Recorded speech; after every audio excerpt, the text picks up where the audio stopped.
decisions and the right choices, huh? Shabbat shalom, Mark. We're going to start from Deuteronomy chapter 30, verse 15.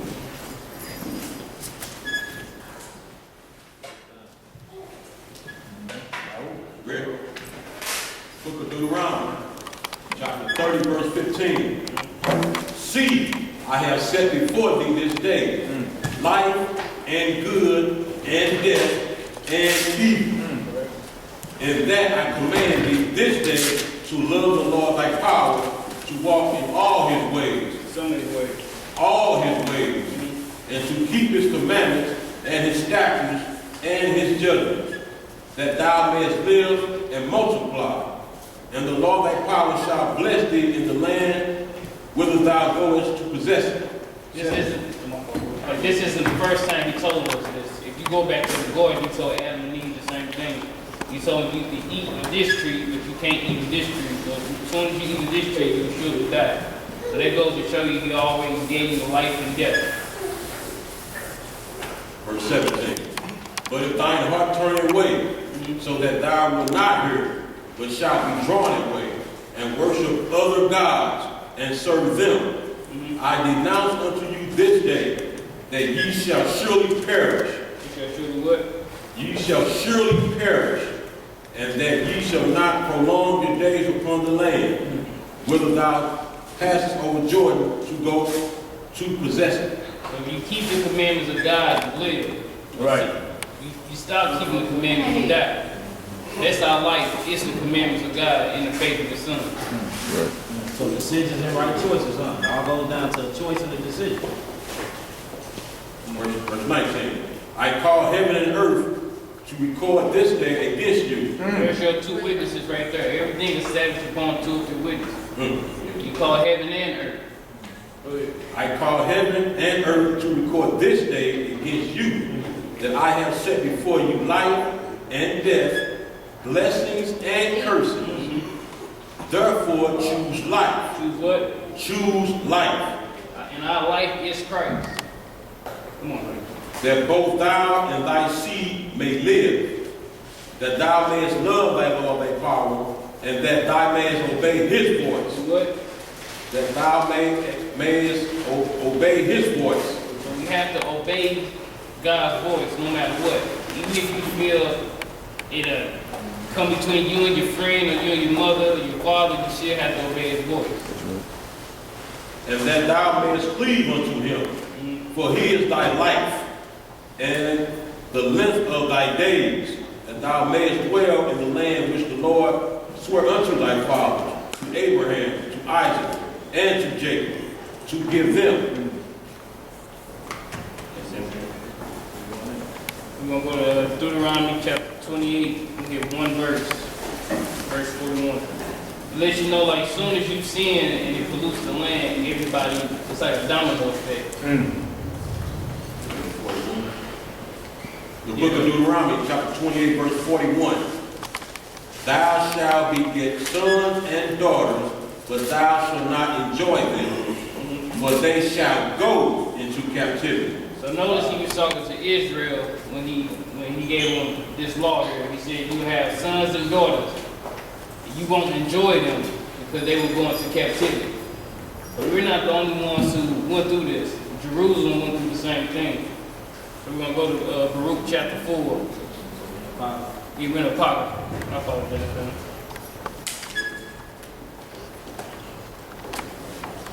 So one decision can affect everybody. Just like he said, if you forget my laws, statutes, and commandments, I'll also forget your children.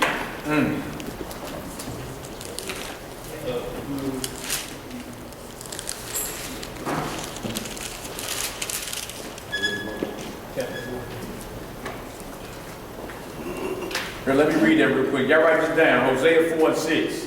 The book of Hosea, chapter 4, verse 6. My people are destroyed for lack of knowledge. Because thou hast rejected knowledge, I will also reject thee, that thou shalt be no priest to me, seeing thou hast forgotten the law of thy God. I will also forget thy children. Hosea 4 and 6. What you were saying, a domino effect, right, brother? Yeah, domino effect. You forget the Most High, He turn His back on us and our seeds. It is a direct reflection and correlation. Y'all see how you have to make a conscious choice for everything. Regardless, in your life, through all out your life, every second, every thought that presents itself in your head, it's a choice whether to act upon it or not to act upon it. Right. Your life is based off decisions and choices. You know what I'm saying? And based off these decisions and choices, it actually predicts your future. You know what I'm saying? If you drink a bottle of Hennessy every single day of your life, you might end up with liver cancer. You know what I'm saying? Like, everything is based off of decision and choice. And that's why the Most High gave us free will, but He also gave us commandments with free will. It's up to you whether you're going to obey the commands or not. And off of your decision and choice of obeying the commands or not, it's life or death. Yeah, but love. Decisions and right choices. Hey, so look, the script called it what though? It called it sowing and reaping. Yeah. You reap what you sow. So whatever you plant, eventually it's gonna grow and it's gonna be harvest time. Yeah. You got to deal with it. So whatever you put out is negative. Like if you catching negativity, you more than likely be putting that out. Straight up. You reap what you sow. Right? Or you harvest what you plant. Or what they say, what goes around comes around. You feel me? Like you hear worldly concepts, but it's all in the Bible. You know what I'm saying? What goes around comes around. Or he probably had it coming to him. You feel me? Why would you say that? He must have been putting something out there that was evil. Yeah. You see what I'm saying? Like you say the things all the time. She keep doing that, she gonna wind up pregnant. And she wind up pregnant. See what I'm saying? So again, back to the choices. Or you reap what you sow. Yeah. Whatever you put out, you will get back. Right? So if we want righteousness and all that, we gotta put that out to receive that back. Right? Right? Tomorrow, brother. I need to make them bigger. Yeah. I got y'all. My bad, y'all. You must see everybody squinting. Say something, man. Say something. Get over there like, yes. I'm already thinking of these glasses. My bad, brother. I got you. 56 or something. Wow. Let's go, y'all. Alright, where we at? I'll just get them done. The Rule 40, I got picked up.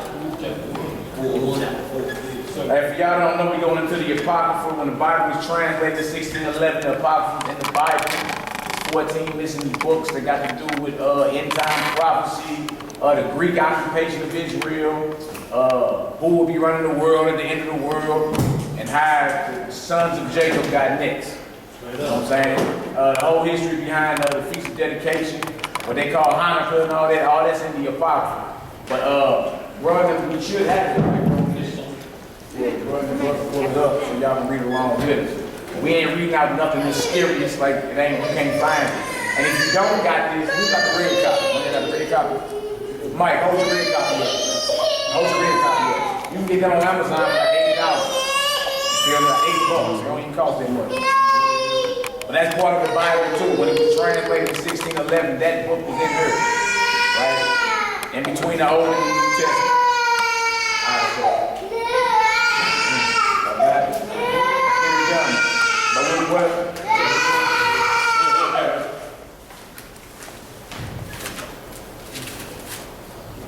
Get to it real quick.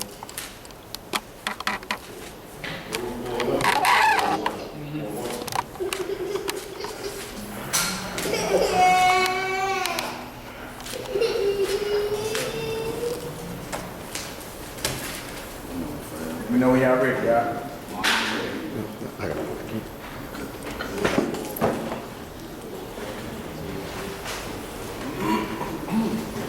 All right, we're in the book of the Apocrypha, Baruch chapter 4. Baruch actually means blessed or blessed. Baruch chapter 4. Starting at verse 1? Verse 1. This is the book of the commandments of the Most High, and the law that endure forever. All they that keep it shall come to life. Come to life. Those that keep the commandments of God will get life. But such as leave it, Do what? but such as leave it shall die. Shall perish. That's a choice right there. You either choose to keep it or you choose to leave it. Verse 2. Turn thee, O Jacob, and take heed of it. Walk in the presence of the light thereof, that thou mayest be illuminated. Give not thine honor to another, nor the things that are profitable unto thee to a strange nation. O Israel, happy are we, for things that are pleasing to Elohim are made known unto us. Be of good cheer, my people, the memorial of Israel. Ye were sold to the nation. Ye were sold to the nation. This is why we into those slave ships. Come on. Not for your destruction, but because you moved the Most High to wrath. Ye were delivered unto the enemies. For ye provoked him that made you by sacrificing unto devils, and not to God. So our sacrifices went to devils. Notice it has the S.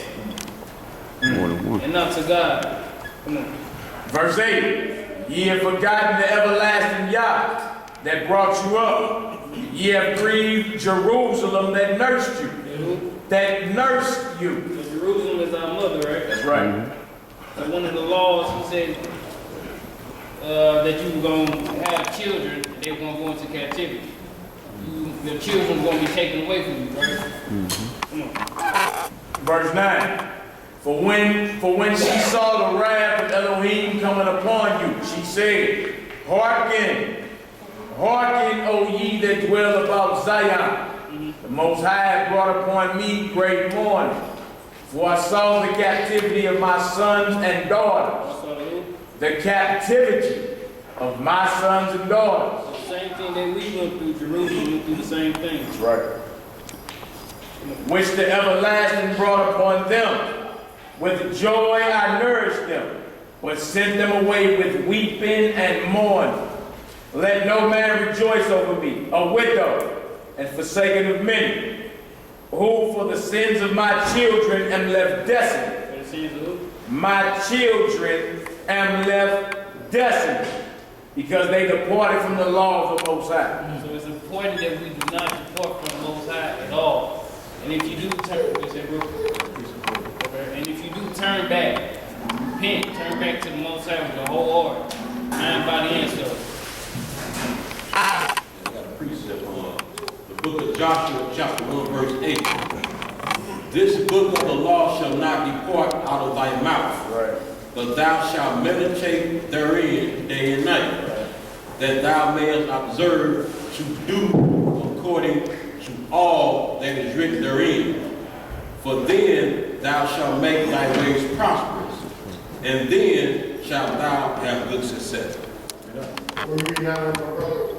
Joshua 1 and 8.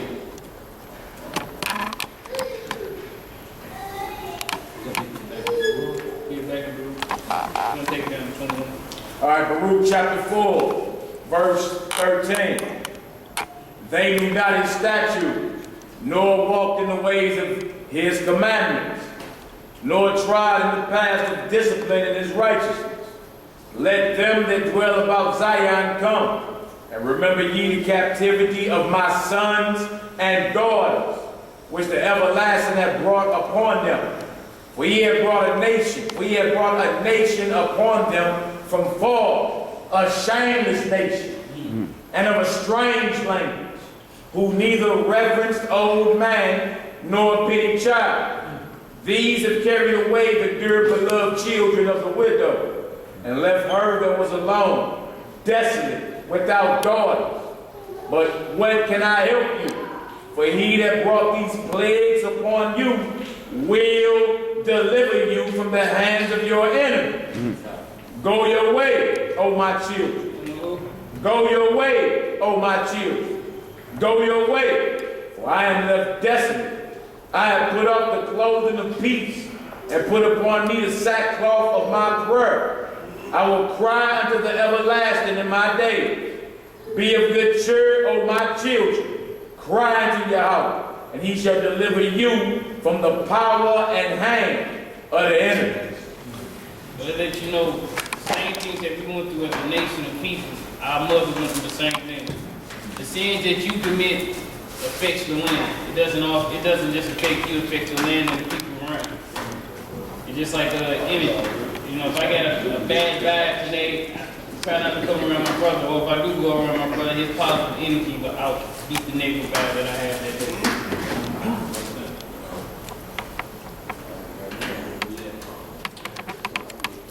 We're going to go to 1 Samuel chapter 15. Where we at? 1 Samuel chapter 15. It's better to obey God than disobey God. Keep His commandments than not to keep His commandments. Your decision affects everything. I'm so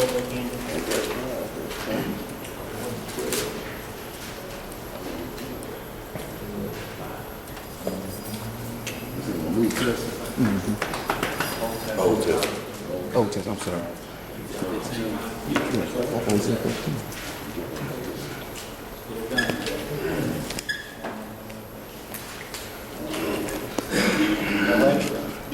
Y'all ready? 1 Samuel chapter 15, verse 1. Samuel also said unto Saul, the Lord sent me to anoint thee to be king over his people, over Israel. Now therefore, hearken thou unto the voice of the words of the Lord. You would? The voice of the words of the Lord. Thus saith the Lord of hosts, I remember that which Amalek did to Israel, how he laid wait for him in the way, when he came up from Egypt. Now go and smite Amalek, and utterly destroy all that they have, and spare them not. You would? And spare them not. So you got everything. Right, he told him to go kill everything, leave nothing alive, nothing at all. Kill every single thing that's there. Go ahead, bro. But slay both man and woman, infant and suckling, ox and sheep, camel and ass. And Saul gathered the people together and numbered them in Telam, 200,000 footmen and 10,000 men of Judah. And Saul came to a city of Amalek and laid wait in the valley. And Saul said unto Kenites, go, depart, get you down from among the Amalekites, lest I destroy you with them. For ye showed me kindness to all the children of Israel when they came up out of Egypt. You see why the Most High got a problem with this specific tribe of Amalek. Amalek is a descendant of Esau, the Edomite, right? But there's a specific tribe out of them. You got very much power in the earth today. Run the banks, the diamond districts. You already do birds, diamonds, and all that. Who you know is Jewish folk today. They Edomites, but they descend actually from this guy right here, Amalek. Now he just said why he was getting on them, because when we came about in captivity, they was hating on us. You feel me? They weren't even trying to look out for Israel. So the Most High never forgot that. You understand? And still was holding that over their head, like when my people came out, y'all was tripping. This is hundreds of years later. So he's like, it's time for them to go. Right? You're like, dang, that's the God of the Bible, huh? He gets down. You feel me? There's a lot of wars and all that up in there. Not saying nothing to scare you, but it just is what it is. He didn't forget what these people did to his people. Like, he ain't forgot what done happened to us here in America. That's the whole point of me bringing that out. Just like he remembered, hey, Amalek was tripping with my people when they was at their low point. Wasn't looking out for them. Right? So the Lord like, you know what? Time for an answer for that. And what ain't for you to get emotional and be like, that ain't right, or it ain't got nothing to do with none of that. It's the truth. The God you serve ain't forgotten not one drop of innocent blood that has been shed. And they gonna have to answer for what has happened. It's just the truth. All right, let's read it. And it also shows like the Kenites. He said you show kindness. Now you know, like anytime there was war to come down against any other nation, if you show love to God's people, when it came down to some other nation, we say you parted from it. Hey, trip off this. Y'all write this down. Exodus 17. This is in the law about Amalek. Exodus 17, verse 14 through 16. The Lord still has enemies. Like when you read the scriptures, it lets you know even when Christ returned, the nation's going to be angry. I thought everybody loved Jesus. Right. What everybody mad about? Right. So look, the God of this Bible still has enemies. Don't be in la-la land nowhere thinking everybody love your God. That's a lie. The majority of the world ain't got nothing to do with your God. That's why when he get brought up, it's all stuttering and excuses. And none of that applies anymore. All right, Exodus 17, verse 14 through 16. And the Most High said unto Moses, write this for a memorial in a book, and rehearse it in the ears of Joshua. For I will utterly put out the remembrance of Amalek from under heaven. And Moses built an altar and called the name of Yahweh Nisi.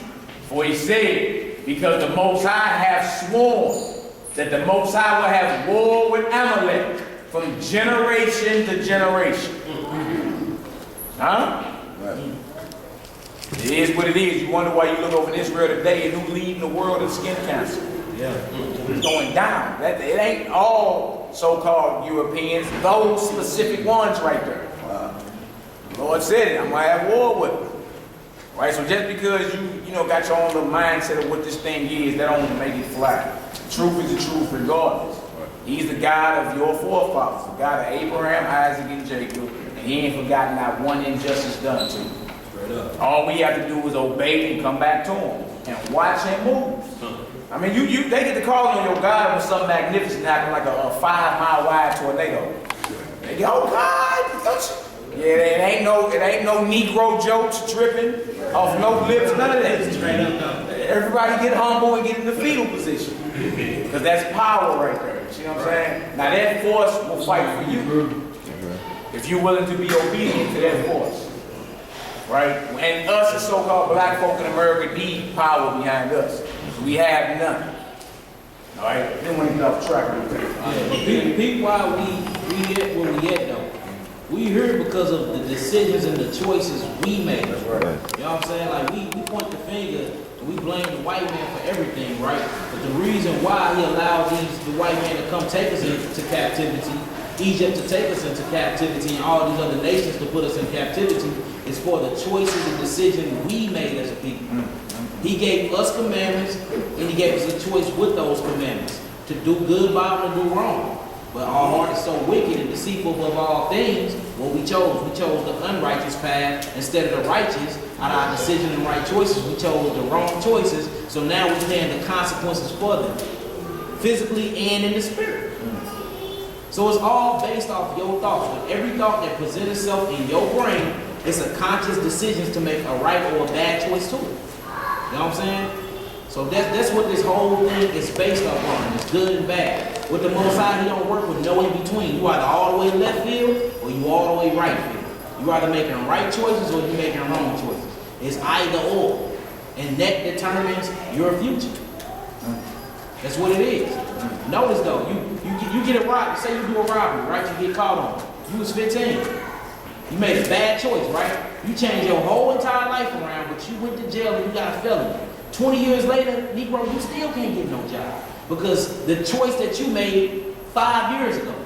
Right. So that's why you have to start thinking before you do things. And that's all this book giving us is how to make the right choices, and when the bad choices or decisions deprive or come into our mind, how to fight them off. It's instructions on how to war. War against what? Bad choices, bad energy, Satan, his deceitful ways. Decisions and right choices. Come on, you. 1 Samuel chapter 15, verse 6. And Saul said unto the Kenites, go, depart, get you down from among the Amalekites, lest I destroy you with them. For you show kindness to all the children of Israel. And they came up out of Egypt. So the Kenites departed from amongst the Amalekites. And Saul smote the Amalekites from Baalah until thou camest to Shur, that is over against Egypt. And he took Agag, the king of the Amalekites, alive. He disobeyed the law right there.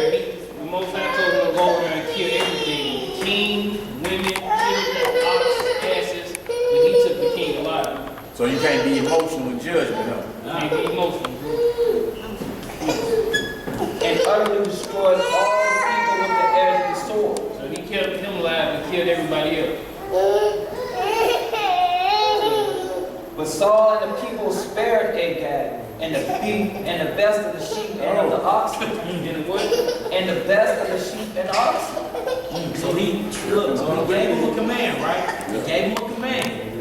And when he told him to lay everything down, He got soft. He got soft. And what he do? He made a bad decision and a bad choice. Right. You see how he do it? So Most High always give you a command, then give you the choice with it. Yeah. You know what I'm saying? Because the choice is free will. The choice is free will. He created us for his glory, but you have to want to be a part of his glory. You know what I'm saying? He created you and he gave you commands, but it also gave you free will. So he told Saul, hey, go lay everything down to the suckling, oxen, baby, everything. Saul the one that had a whole mindset change. Like, hold on, God didn't mean that. Look at these little, look at the flock of them, and look at this, and nah. Most High like it's time to go. But you see why Israel always choose the wrong decision? We always choose the wrong decision. That's why throughout this whole Bible, when you read it, we always in what? Captivity. Or something is always happening to Israel because the choices and decisions that we make as a people. Yeah, we would have made that decision today. Be real with yourself. You would have made that decision. Like, man, no, not the babies too. Come on now. Man, look at all that lamb, Hebrew. You tripping. All that lamb. You gotta burn it. You gotta We got to burn it. make excuses. You gotta burn You it. know what I'm saying? God really didn't. No, that's just violent, brother. You gotta burn it. God really didn't mean that.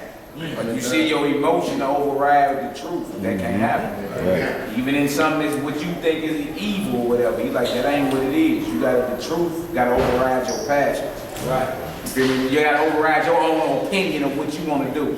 Right. The truth got to override it. If not, you'll be making a wrong decision. It's the wrong decision. You'll make it based off emotion. Everybody else around you will be happy. But it's the wrong decision. Right.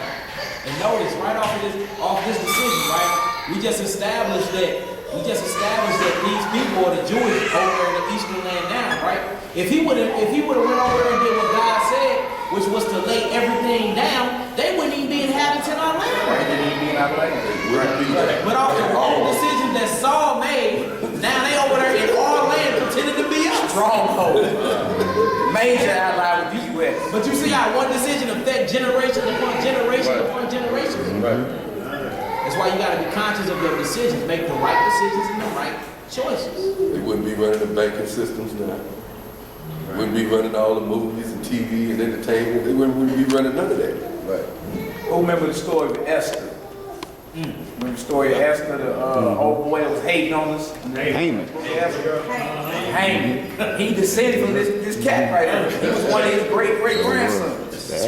So he wouldn't even been there to torment us during Esther's time.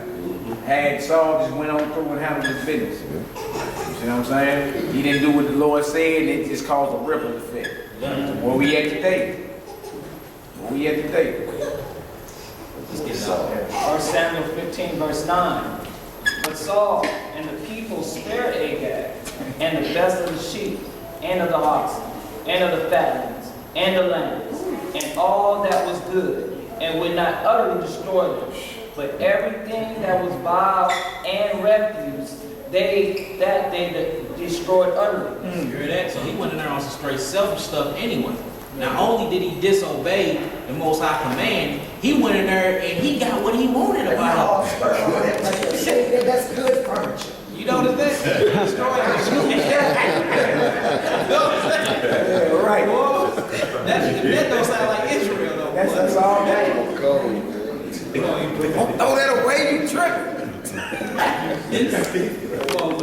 Then came the word of the Lord unto Samuel, saying, It repented me that I have set up Saul to be king. That means the Lord said, I'm turning back from me putting him up as king.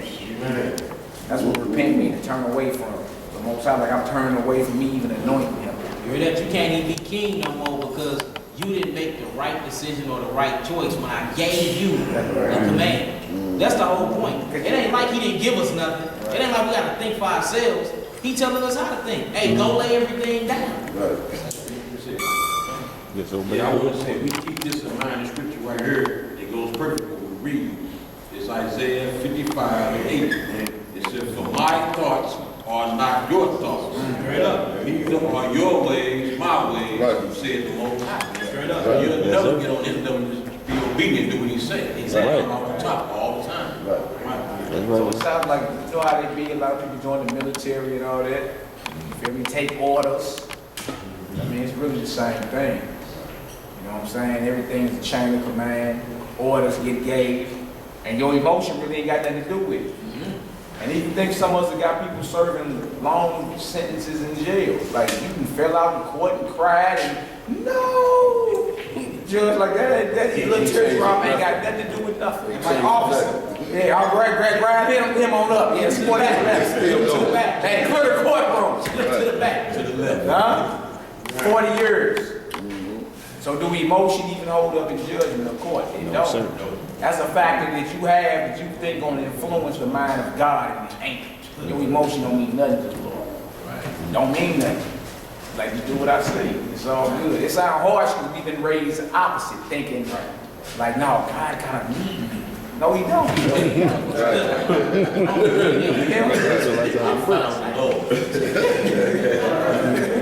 The Lord was lost. You found the Lord though. You was the one that was lost. You know what I'm saying? Even with death around us 24/7, we still start thinking that we got forever. We making plans for 4 years from now, 5 years from now. 150,000 people die every 24 hours. Right. You know people that died this week. But in your mind, you think you got forever. So it's right back to the topic because it's like, well, what kind of decisions are you making knowing you don't got forever? Come on now. Kidding yourself. You know you don't got forever. They killed the people this week. Right. You know you don't got forever. Or elders dying. Just drop it there. You know we don't have forever, but what kind of decisions are we making? Like we got forever. Yeah. We make decisions like I'm guaranteed certified out of here. All right. Check right on out. Be hard that task. Literally stiff. Then what? Right? Then you gotta go out as the judge because of decisions that's being made. Right? So you can't let your emotions override the truth. Because too many times we got that situation in the Bible and it was, the results were horrible. Right. Right. And we see that. And it's like this. You go to the doctor right now, and they be like, hey, you got stage cancer in the 4th stage. You got a month to live. Negro, every decision you make from then on out is going to be righteous. Because you know you finna die. Right. But look, Negroes dropping dead around us every day. People dying in their sleep. People dying from diseases. Right. People get hit by cars, car accidents. People still dying every day, but yet still you think you got forever. But soon as somebody give you that conscious decision, hey, you got 4 months to live. Your whole thought pattern will change. Why we can't be like that for the word? You will believe a white doctor, but you won't believe this book. Right. Like we need to be operating in that mindset. Right. You know what I'm saying? Well, if I do this, is this gonna hurt this brother? So I gotta make a right decision. Maybe I don't need to say that. You know what I'm saying? Right. If I spend all this money on these shoes, am I gonna be able to pay this electric bill? Maybe I don't need to buy these shoes. Right. Because my kids need lights. You know what I'm saying? We have to think like that with everything we do. Every footstep, every thought, we have to sit back and think. Remember, we at war. And war is not all about banking, it's about strategy and thinking. That's right. Right. That's why chess is a good game. Right. A game for thinkers and right decisions and choices. You better not put them pawns out there too quick. That king gonna get took. Right. Remember, decisions and right choices and all your moves and everything you do, you gotta think about things before you act. But the thing about the Most High is he give us so much grace, so much mercy, and he loves us so much, he gave it to us in plain sight. 10 commandments. Follow these 10 commandments, believe that my son is the Messiah, boom, there you go. Right. But what we do, we read the 10 commandments, we understand the commandments, we know who Christ is, but we be like, you know what, I'm gonna make the conscious decision to do what the hell I wanna do anyway. It's about the God in me. We gotta start thinking before we start moving. And look, don't only just think, because a lot of Negroes think and still choose to do wrong, which is called willfully sinning. Let's start actually thinking and think about the consequences of it and turn back from them thoughts. Come on, bro. Verse 11. It repented me that I have set up Saul to be king, for he has turned back from following me. You know, he did what? He has turned back from following me. So he has turned back from following, meaning he was following him at first. He has turned back from following me. So he was following him at first, then he made a conscious decision not to follow him no more, after God gave him the command. Sound like us, don't it? Come on. And have not performed my commandments. And it grieved Samuel, and he cried unto the Lord all night. And when Samuel rose early to meet Saul in the morning, it was told Samuel, saying, Saul came to Carmel, and behold, he had set him up a place, and has gone about, and passed on, and gone down to Gilgal. And Samuel came to Saul, and Saul said unto him, Blessed be thou of the Lord. I have performed the commandments of the Lord. Now he's lying. He's lying now. So you see how one decision is like a domino effect? As soon as you go off, you got to keep going off. As soon as you tell one lie, you got to keep what? Tell the other lies to keep up with the first lies. And by the time you get to the 50th lie to keep up with the first one, you done forgot the reason why you lied in the first place. See, one bad decision, but what they say, one rotten apple spoiled a whole bunch. Now because one man decision, we still got to face this heathen every day over there pretending and portraying to be us. All because he made the wrong decision and choice when the Most High gave him the command. It ain't like we got to think this stuff up ourselves. He give it to us. All we got to do is follow and obey. Come on. Verse 14. Samuel said, What meaneth then these bleating of the sheep in my ears, and the lowing of the oxen which I hear? He said, oh yeah, so you did everything the Most High told you to do? How the hell am I hearing sheep? Right. And oxen. What you got them on the way here or something? You heard? They fell out of the sky?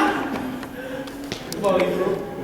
And Saul said, They have brought them from the Amalekites, for the people spared the best of the sheep and the oxen.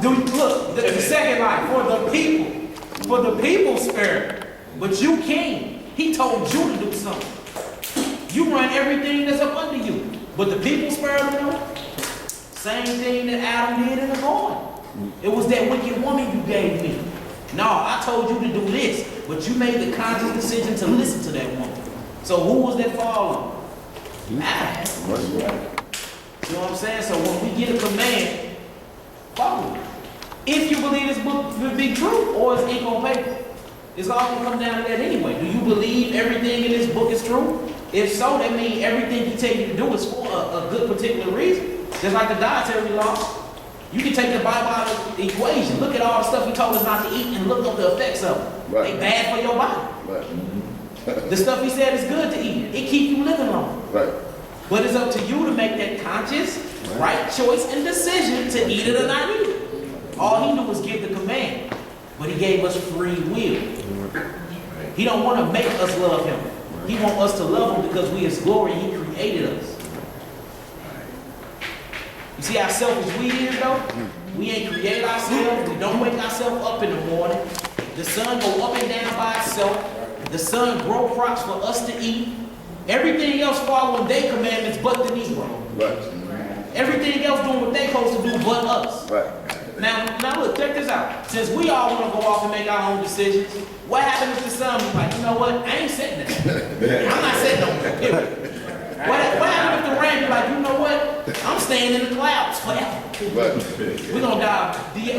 We're gonna die dehydration, starvation. So look, the same thing though. What Uriel was just talking about earlier. All decisions that we make affect the earth. Just like the sun's decisions, if they stop, it's gonna affect us. So it's a ripple effect. Everything, every decision and thought that we make affects one another because we are a nation of people. You're not just by yourself. You're gonna get judged by yourself, but you influence everybody that's inside the body. We got to start thinking before we actually move and act. And look, he made it easy for us. He gave us the commandments. It ain't like we got to come up with these ourselves. It ain't like you got to think like, should I not kill this nigga? Should I steal from the store? He gave it. It's easy. Thou should not steal. Thou should not kill. Thou should, you know what I'm saying? Yeah. So he made it easy for us. So why are we still going on? Why are we still choosing to think for ourselves? Why are we still choosing to make the wrong decisions and choices? When we see the effect of our forefathers doing the same thing, and what happened? From them making the wrong decisions and choices, we in captivity till this day. For Adam and Eve making the wrong decisions and choices, we all must experience physical death. These are facts. Go ahead, Bruce. I want to bring this out. It's Proverbs 29:25. The fear of man bringeth a snare and a trap, but whosoever putteth his trust in the Lord shall be safe. So it's like the Lord already gave us like a set of dietary law not to eat certain things. When you go to the doctor, when you say cut down on pork, you go home, the doctor said I got to cut down on pork. Right. The That Lord ain't done each. told you how to live already. Right. Trust me. This is how you know scripture real though. Right. Because even when you take the Bible out of the equation, if you get down to the so-called science, which is still the Bible, they tell you the same thing. Pork is bad for you. It gives you high blood pressure. It causes heart failure. You get worms, parasites. You know, listen to But look, you go to the doctor, they tell you that it's all good. But the book that was written thousands and thousands and thousands of years before this man even existed and got his so-called doctorate degree or whatever you call it, he tell it to you, now it's all good. Yesterday, Channel 4 News ran a story. Researchers have recently discovered that wine is good for the infirmities in the stomach. They research the script. You know what I'm saying? So look, now since they said that, this gonna be some wine drinkers. You heard me? They must have opened the script for the first time.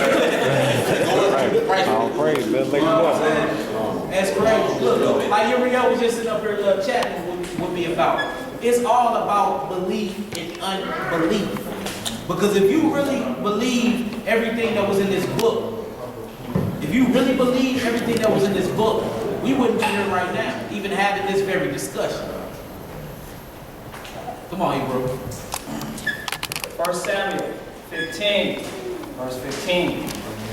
Saul said, they have brought him from the Amalekites, but the people spared the best of the sheep and of the oxen to sacrifice unto the Lord thy God, and the rest we have utterly destroyed. Then Samuel said unto Saul, stay, and I will tell you what the Lord has said to me this night. And he said unto him, stay on. Say on, excuse me. And he said unto him, say on. And Samuel said, and thou wast little in thy own sight. Was thou not made the head of the tribes of Israel? And the Lord anointed thee king over Israel? And the Lord sent thee on a journey and said, go and utterly destroy the sinners of the Amalekites and fight against them until they be consumed. Wherefore then didst thou not obey the voice of the Lord, but didst fly upon the spoil and didst evil in the sight of the Lord? You see that? So when he gives you a command and you make the wrong decision off the command that he gave you, that is evil in the sight of the Lord. Yes, sir. It immediately becomes evil because you did what? You disobeyed. And obedience trumps sacrifice. Your choice. He made the wrong choice, so God called that evil. So maybe we should think about that when we thinking. Like, go ahead, Hebrew. Hey, y'all write this down, Isaiah 24, back into the choices and decisions. Isaiah 24, verses 4 through 6. Yeah, Isaiah 24, 4 through 6. Back into our choices. And then how what we do affects the earth. Isaiah 24, verse 4, the earth mourneth and fadeth away. The world languisheth and fadeth away. The hardy people of the earth do languish. The earth also is defiled under the inhabitants thereof. because they have transgressed the law, changed the ordinance, broken the everlasting covenant. Therefore have the curse devoured the earth, and they that dwell therein are desolate. Therefore the inhabitants of the earth are burned, and few men left. Showing you what we do when we break the laws of the Most High, transgress the everlasting covenant. The curse is poured upon the land, poured upon the earth. So what good is land without the morals from the Heavenly Father that govern us? A lot of us say we need land. That's one of our solutions. We'll say, we need land. But then we ain't even decided, like, okay, well, what God we serve? Big? Like, so that means my RPG nephew that believe in comedic science, he gonna be dwelling there too? Praying to Amen Ra? Right. What about my atheist auntie? We're gonna be right back in square one. Right. Just drop a whole bunch of us on a plot of land somewhere and say, y'all free, handle your business. If it ain't established who's the king over us, then we're gonna be right back in square one. Right back in chains. We're gonna devour one another until somebody else come right on in and conquer us once again. You feel me? So the land means nothing without the laws of the Heavenly Father governing us, the people that's on the land. And when we go against it, let you know something supernatural, the Lord start cursing the land. You don't get your crops right no more, none of that.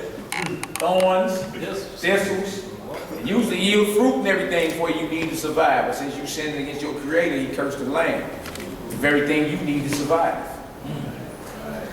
That's crazy, man. So the land means nothing without the power of Abraham, Isaac, and Jacob ruling over us. That's right. Right? And then once we know that and then we go against that, why are we surprised when our conditions are what they are? Right. He told you what it was going to be. Right. And check this out. And you chose to make the conscious decision not to follow the command. That'd be crazy. Negro blow another Negro brains out, but then cry when they get life. Hey, you blew his brains out. That was the choice you made. So now your life gone too, an eye for an eye. Everybody think that's because grace here, and we are not in the days of Aaron no more, that you get away with what you're doing. You still gotta answer everything you've done when you get to that throne of God. Everything. And ain't nothing without sin. Like God, see, He's the all-seeing now. He see everything. That's right. And He see your thoughts. And look, remember, most of the thoughts that implanted in your brain didn't come from you anyway. You're not the source of anything. Right. You're the conductor. And it's your choice to make the right or the wrong decisions off these high spirits that's inputting these vibrations in your head. Come on, bro. Hey, bro, you got a question? Yeah, it's just a question, man. I'm just trying to get some understanding right now. So if Saul would have done what the Most High said, them people wouldn't be running nothing right now. Right, brother. They wouldn't even, this particular tribe wouldn't even be here, man. Okay. Because He told them to kill everything down to the baby, the suckling, anything that had something to do with them, wipe them all out. Right. But Saul made the wrong decision and he got greedy. He said, man, I'm not finna kill. Hold on, so you telling me that's my boy. This good oxen, right. These good sheep, and he cool people. So he saved. And out of that remnant he saved, they started multiplying. Now they over there right now occupying all land pretending to be us. Ain't that crazy? It kind of make you mad at old Saul, don't it? Hey, you go back to Adam and Eve. Hey, mad at them. Hey. Most of our forefathers. Right. You see how all this stems from a root of what? Decisions and choices. Right. That's why we got to think before we do it. And not only think, but act upon the good vibrations and the good influences, not the bad. Because for every action, there's a reaction. That's just what it is. You know what I'm saying? Right. Come on, you doing? 1 Samuel, chapter 15, verse 20. And Saul said unto Samuel, Yea, I have obeyed the voice of the Lord, and I've gone the way which the Lord sent me. You hear that? It's like his fourth lie now. We on to like the fourth lie. Come on. But you peep how he ran up on him at the beginning. Like he ran up on him like, man, you know I kept the commandments, right? He was already like trying to cover his, you feel me? Trying to set First one up in his face. Setting up his mindset already. Ran up on him like, ooh, you heard about the commandment I did? Hopefully he ain't heard that. Hopefully he don't know I didn't keep the commandment. Let me run up on him real quick. Right. Feel me? You can tell he was guilty as the day is long. Like the Most High acknowledged his prophet. Right. Come on, you know. And have gone the way which the Lord sent me, and have brought Agag, the king of Amalek, and have utterly destroyed the Amalekites. But the people took of the spoil. Hear that? He blaming it again. He did what Adam did. He pointing fingers. He hiding his transgression. But the people took of the spoil, sheep and oxen, the chief of the things which should have been utterly destroyed, to sacrifice unto the Lord thy God in Gilgal. You hear that? So he's saying, yeah, we disobeyed the command. We didn't kill these sucklings and the oxen and the sheep because we wanted to sacrifice it to God. But we just said that obedience is always sacrifice. You should have been obedient and killed everything there. But you didn't make the conscious decision to do that. So now the very thing that you were supposed to kill, you saying the people finna sacrifice it to God, to your God who gave you the commandment to kill it. Huh? That don't even make sense. Verse 22, and Samuel said, hath the Lord as great delight in burnt offerings and sacrifices? Those barbecue pits. Right. As in obeying the voice of the Lord? Behold, to obey is better than sacrifice. Read that again. Behold, to obey is better than You sacrifice. hear that? Don't, the sacrifice comes after you sin. He said obey first and you won't have to do no sacrifice. Right. It's better to obey, keep my laws, make the right choices and decisions. Right. Because once you make the wrong ones, now you gotta have atonement. It's better for you to be obedient than sacrifice. Because if you sacrifice, then obviously you done something wrong. So let the animals live. Let the animals, why do the animals gotta suffer for your mistakes and your mess ups and your wrong faulty decisions? Huh? If it was still sacrificing going on, wouldn't every animal be extinct? Right. Because the Negro gonna do some sin. The Negro.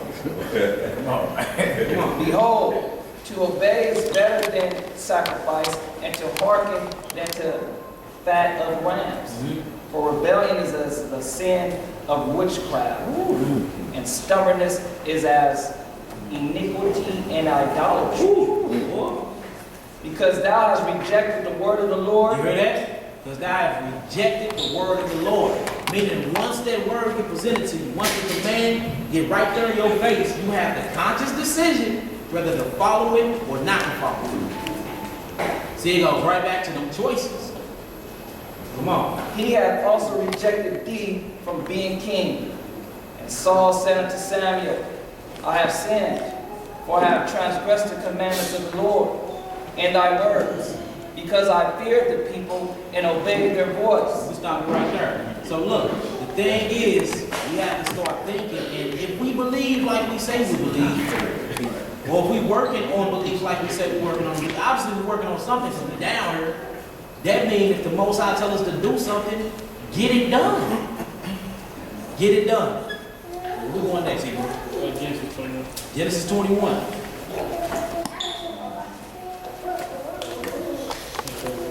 Decision. Right choices, huh? Moses said rebellion is just like witchcraft. Man. So going against the Most High, you might as well be a practicing witch. There's a law in the Bible what to do with witches. Feel me? So anytime you feel the need to go against the Most High, that's a demonic force on you. Laying in your mind to get you to go against the Most High. You said it was just like witchcraft. Witchcraft is seducing. Witchcraft. Rebellion against the Most High. Going against the Most High, you might as well be a flaming witch. Wow. Get it done. 1 Samuel chapter, I'm sorry, I'm tripping. Genesis. Genesis chapter 21, verse 1. And the Most High visited Sarah, and he had said,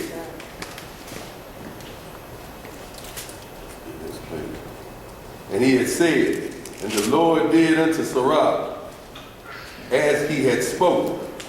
For Sarah conceived and bare Abraham a son in his old age. at the set time of which Yahweh had spoken to him. And Abraham called the name of his son that was born unto him, whom Sarah bare to him Isaac. And Abraham circumcised his son Isaac, being 8 days old, as Yahweh had commanded him. And Abraham was 100 years old when his son Isaac was born unto him. And Sarah said, Yahweh hath made me to laugh, so that all that hear will laugh with me. And she said, Who would have said unto Abraham that Sarah would have given children suck? For I have borne him a son in his old age.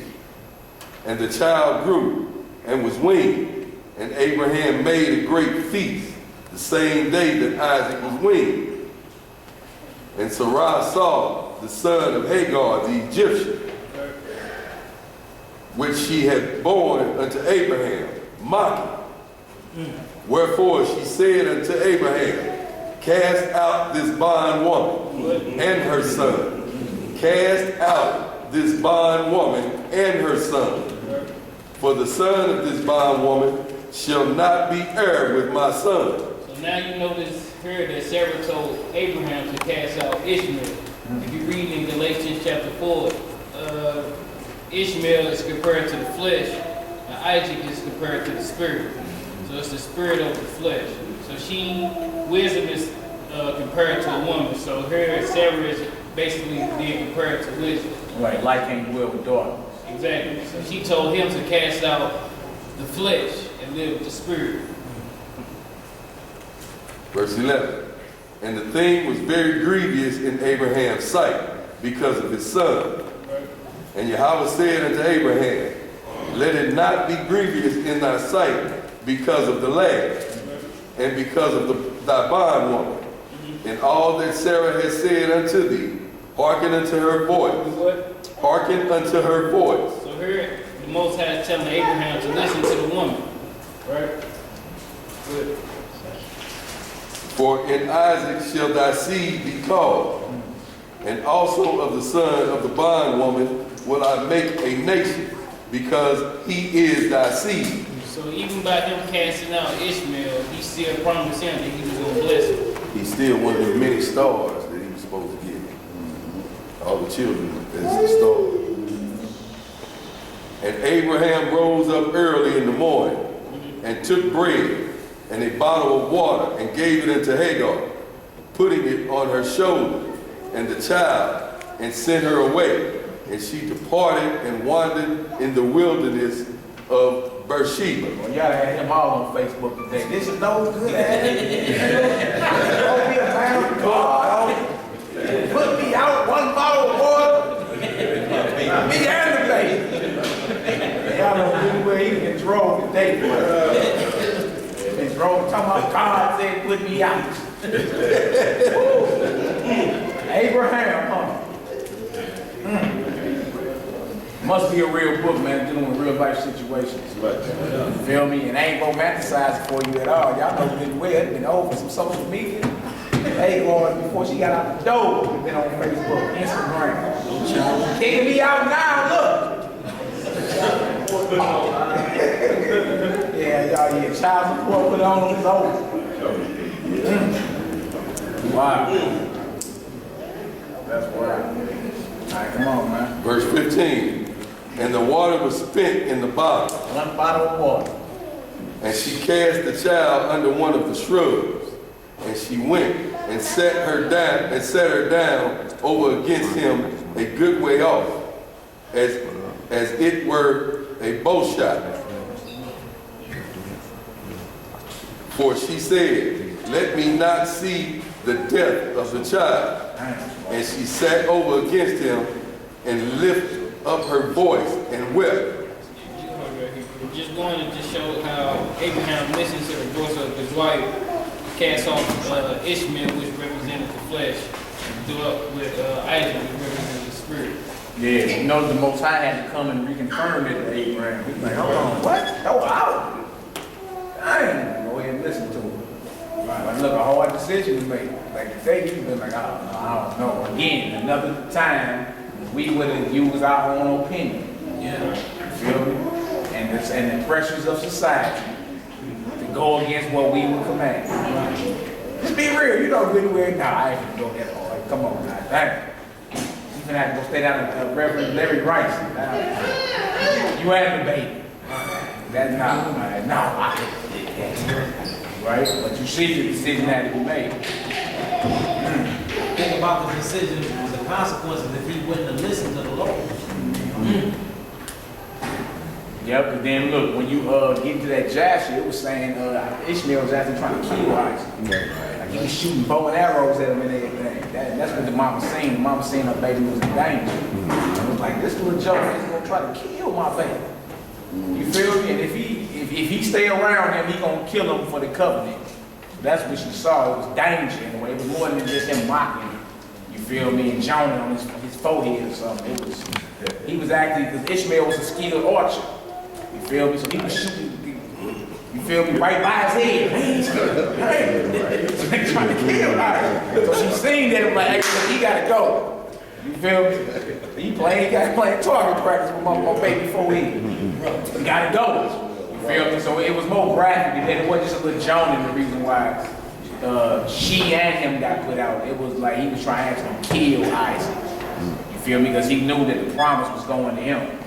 And now he's like, I'm Abraham's firstborn son. You feel me? But the promise was to Isaac through Sarah. Right. So them knowing that, you feel me, he automatically got an ill hatred toward him. Same thing played out with Jacob and Esau. In the womb, they was banging. Yeah. Over the promises, you know what I'm saying? Same type of thing. So how do the Abraham justify that we read it different? Yeah.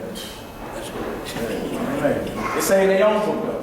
they own. You know what I'm saying? You go to the Quran, they tell you that the children of Israel, I gave my law to Moses and the children of Israel. They are the chosen. They tell you that in the Quran. They tell you that in the Quran in multiple places. You know what I'm saying? So that lets you know even with them, as religiously fanatic they are, they not reading their text either. Mm-hmm. Like they shouldn't be that hard. People that go to church don't read the Bible like that. Right. You feel me? They'll read a line, but you feel me? They don't have the understanding. So if they that devoted to something they don't have understanding in, what make you think ISIS can't be that devoted to Islam? Even though their books say the chosen people are the Israelites. Say in their book multiple times. All right, where we going, Hebrew? Let's get them done. Genesis chapter 13. Elder Ozell, Hebrew, what's going on? That's working now. Nah, I ain't no record. Tripping, bro. That's you with the slick bottoms on, man. How you doing, Elder? Y'all good? Good, like a Hebrew should. Pray. Genesis 13. Verse 1. Genesis chapter 13, verse 1.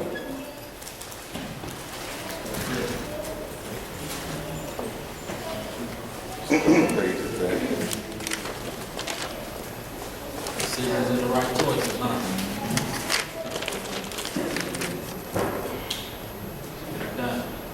Genesis chapter 13, verse 1. And Abraham went up out of Egypt, he and his wife, and all that he had, and Lot with him unto the south. And Abram was very rich in cattle, in silver, and in gold. And he went on his journeys from the south, even to Bethel, unto the place where his tent had been at the beginning, between Bethel and Hai, unto the place of the altar, which he made there at the first. And there Abram called on the name of the Most High.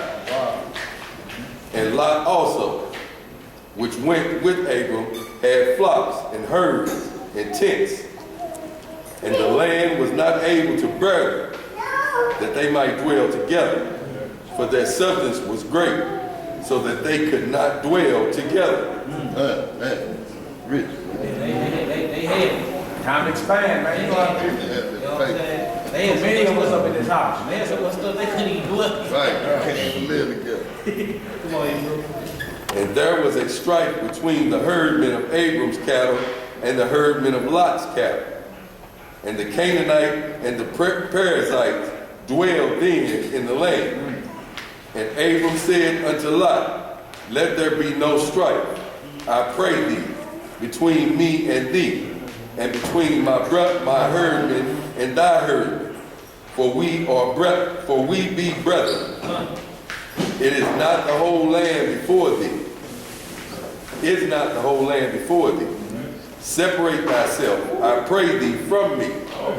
If thou wilt take the left hand, and I will go to the right.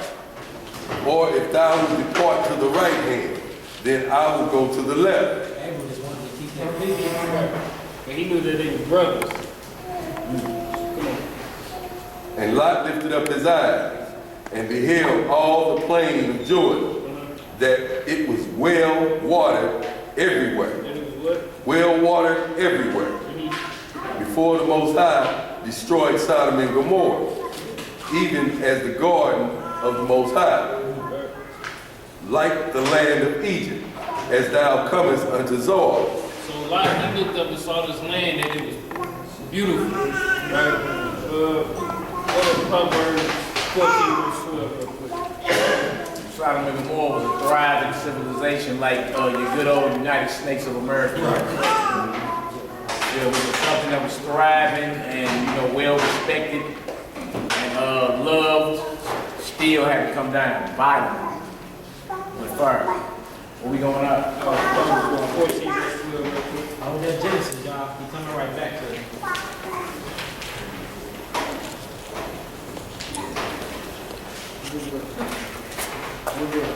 Proverbs 14:12. The book of Proverbs, chapter 14, verse 12.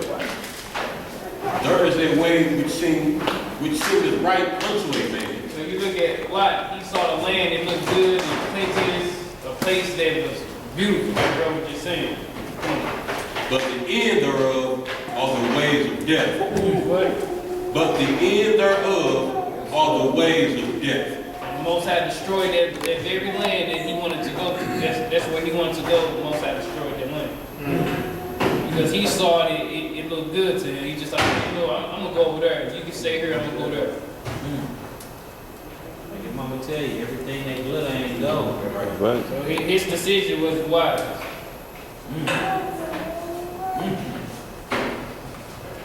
Let's go back to Genesis.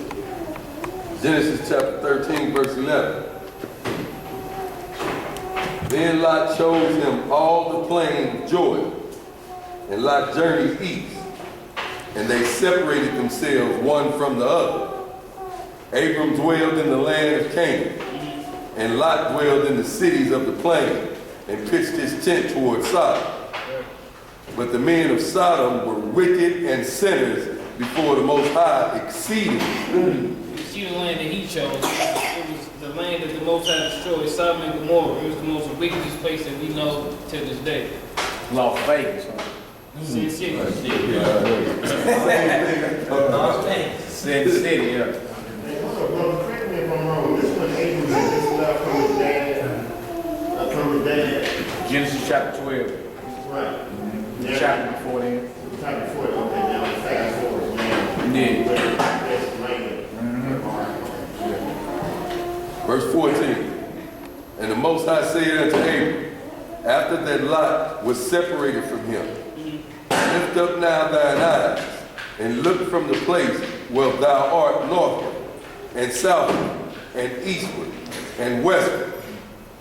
For all the land which thou seest, to thee will I give it, and to thy seed forever. There was a covenant that God made with Abraham right here. The land of Canaan. And I will make thy seed as the dust of the earth, as the dust of the earth, so that if a man can number the dust of the earth, then shall thy seed also be numbered. Arise, walk through the land in the length of it, and in the breadth of it, for I will give it unto thee. Then Abram removed his tent, and came and dwelt in the plain of Mamre, Mamre, which is Hebron, and built there an altar unto the Most High. John chapter 18. Hey, brother, family, as you can see, it's the second or third time they set up an altar in this chapter. And the same way the other side is setting up altars for the devil. Yeah. Communicating, they all communicating with the other side. Yeah. So it's not likely, unlikely that they're opposite, that the opposite will do the same. Yeah, they copy the whole thing with the spiritual realm. They do the same thing, it just on a wicked extreme. You know what I'm saying? Like they know every time the Most High appeared to men in the Bible. So you got the spiritual realm manifesting in the physical. So men build altars, memorials. You know what I'm saying? They doing the same thing with these altars of Baal. Archways, they putting them all over the world, same thing. Same thing going on. Yes, look. It ain't just for, why archway to Baal? Why not to Santa Claus? Right. Why all the gods in the world, they gotta be Baal? Right. You feel me? And then UNESCO is putting up 1,000, like look into these organizations. UNESCO, like what are they over? What are they controlling? And what's your agenda to put 1,000 of these things up across the planet? What is that? Points of light, the Illuminati, man. 1,000 points of light. Right, I guess it's just all about artwork, into the arts. Nah, they not just doing that just because, or just to be doing it. You feel me? It's a reason behind all this. Those that understand can see though, man. What we get up? John chapter 18. John 18. Verse 28.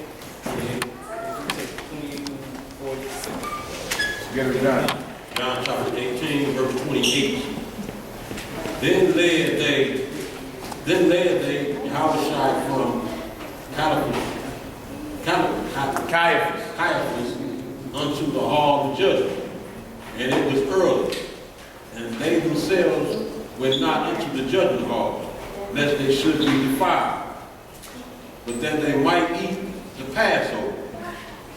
Pilate then went out unto them and said, What accusation bring ye against this man? Remember he talking to Israel because they turned over the Messiah. They answered and said unto him, If he were not a malefactor, we would not have delivered him up unto thee. A malefactor is an evil doer. An evil doer. A sinner. Troublemaker, Verse 31. Then said Pilate unto them, Take ye him and judge him according to your law. According to your law. The Jews therefore said unto him, It is not lawful for us to put any man to death, that the king, that the saying of Yahushua might be fulfilled, which he spake, signifying what death he should die. Then Pilate entered into the judgment hall again, and called Yahushua, and said unto him, Art thou the king of the Jews? Yahushua answered him, Sayest thou this thing of thyself, or did others tell it thee of me? Pilate answered, Am I a Jew? Thine own nation and the chief priests have delivered thee unto me. What hast thou done? Yahushua answered, My kingdom is not of this world. If my kingdom were of this world, then would my servants fight. Oh, what? Then would my servants fight. Is that Jesus talking? That this was his kingdom, his servants would be fighting. So it would have been like an in-house civil war if it was time for Christ's kingdom. So those that was trying to sell him out and those that was riding with him, it would have been a clash on both sides. So he like, if this was my kingdom, my servants would be fighting. Right? That I should not be delivered to the Jews. But now is my kingdom not from hence. Pilate therefore said unto him, Art thou a king then? Yahushua answered, Thou sayest that I am a king. To this end was I born, and for this cause came I into the world, that I should bear witness unto the truth. Everyone that is of the truth heareth my voice. 38. Pilate said unto him, What is truth? And when he said this, he went out again unto the Jews, and said unto them, I find in him no fault at all. Man, what? No fault at all. But ye have a custom that I should release unto you one at the Passover. Will ye therefore that I release unto you the King of the Jews? Then cried they all again, saying, not this man, but Barabbas. Not Barabbas.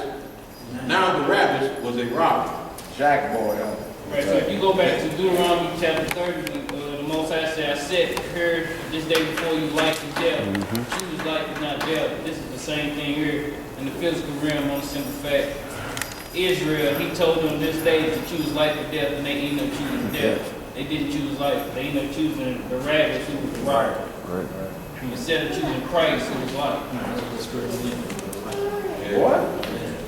Well, been studying it. Yeah, he's doing the thing, I see. What's up, Hebrew? Alright, we at now, Hebrew. Let's get it now. Yeah, chapter 21. Chapter 21.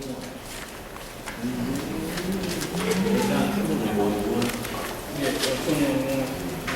Now this goes to show how it's a blessing to be on the right side of God instead of the left. Anything that's on the right is like a blessing, represents power, authority. Anything on the left is not so good at all. Okay, so right decisions, huh? Right here. John 21. After these things, Yahweh showed himself again to the disciples at the Sea of Tiberias. Read up a little bit, bro. And on this wise showed he himself.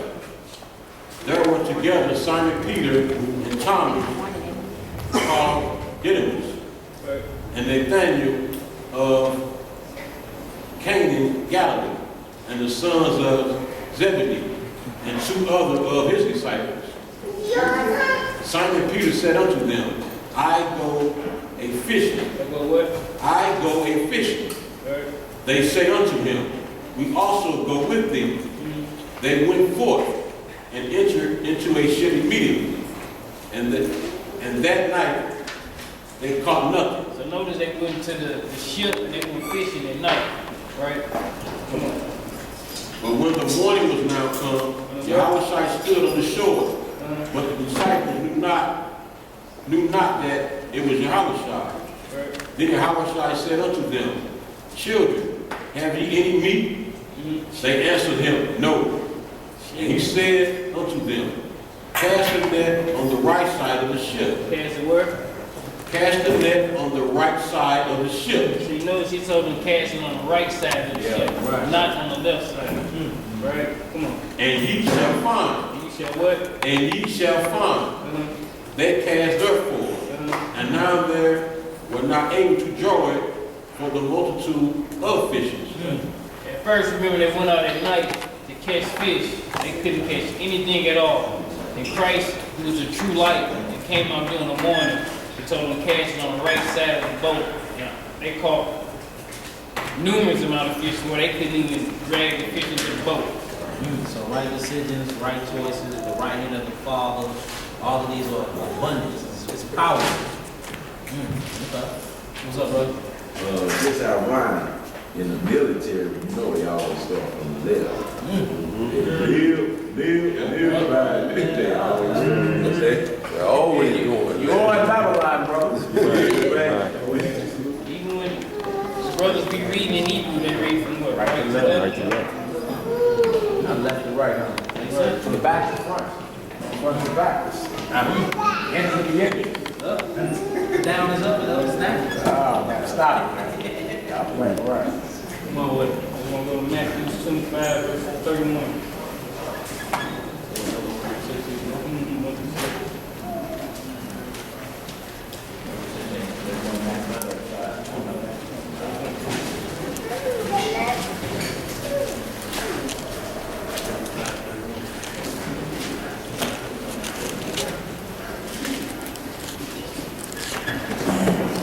Matthew 25.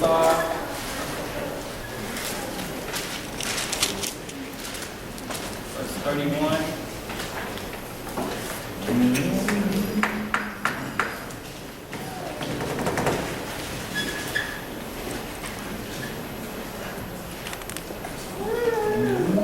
Matthew 25, verse 31. When the Son of Man shall come in his glory, and all the holy angels with him, then shall he sit upon the throne of his glory. Before him shall be gathered all nations, and he shall separate them one from another, as a shepherd divided his sheep from the goats. As a shepherd divided his sheep from the goats. And he shall set the sheep on his right hand, the sheep on his right hand, but the goats on the left. Then shall the king say unto them on his right hand, Come, ye blessed of my Father, ye blessed of my Father, inherit the kingdom prepared for you from the foundations of the world. So let you know, anything that's on the right hand of the Father, you're blessed. Anything that's on the left, you're cursed. He said before you, life and death, blessed and cursed. Choose life, so you won't see death. Right against God, huh? So it all goes back to the Messiah. And then it also shows you how the word God is plural, and then the plural word for sheep is sheep.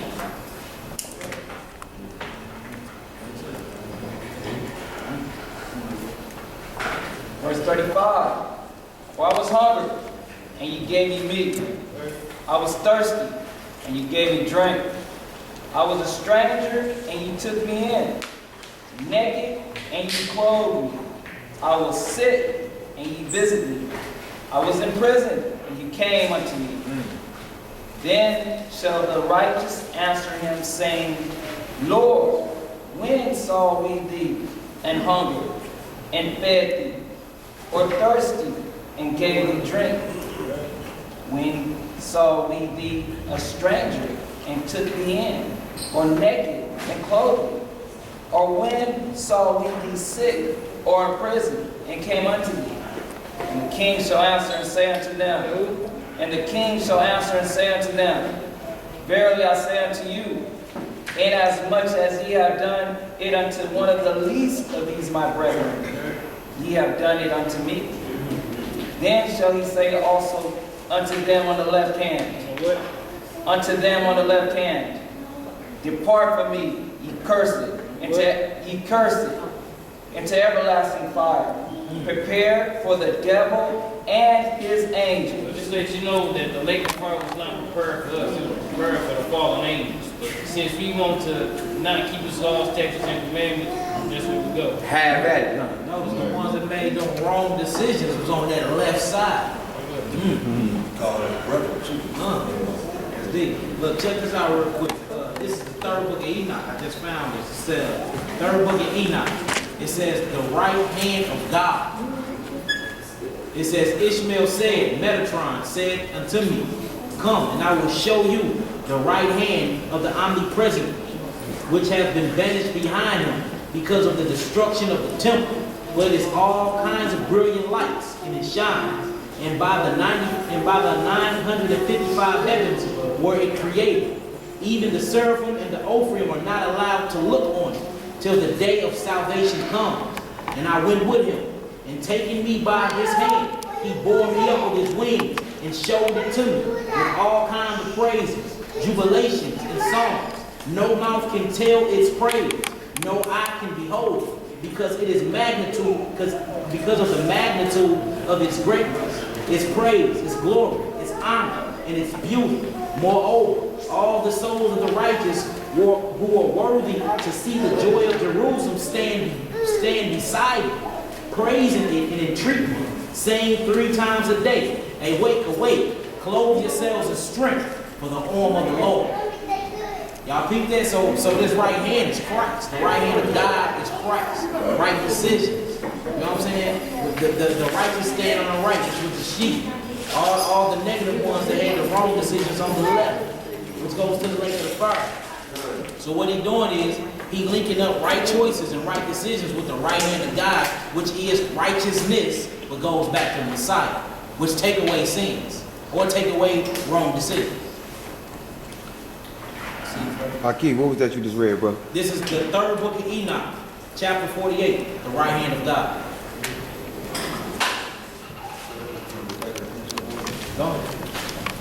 This is Acts 5 and start at 30. God of our fathers raised Yahweh, whom he slew and hanged on a tree. Him have God exalted with his right hand to be a prince and a savior, for to give repentance to Israel and forgiveness of sin. That's right. You can see here the Most High used his right hand, so it must be good news. Right. What was that, right? It was Acts 5, 30 and 31. And choose the right side, the wicked rule go in. Right. It's good for the Most High, it's good for us. Psalms 110 and 1, the Lord said to my Lord. Right. What we going? Let's get it done. Psalm chapter 5, verse 15. Wisdom Solomon.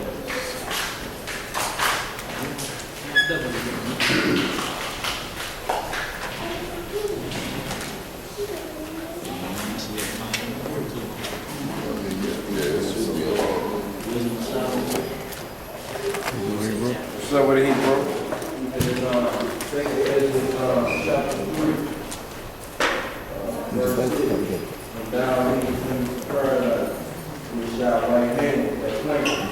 Yeah, that's a good one.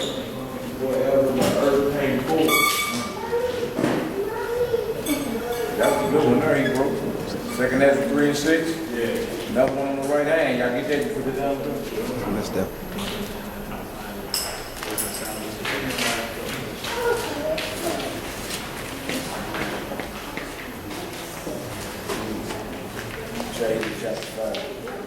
The book of the wisdom of Solomon, chapter 5. It's on the board, y'all.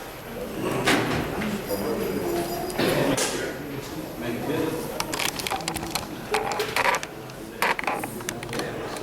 That's big enough?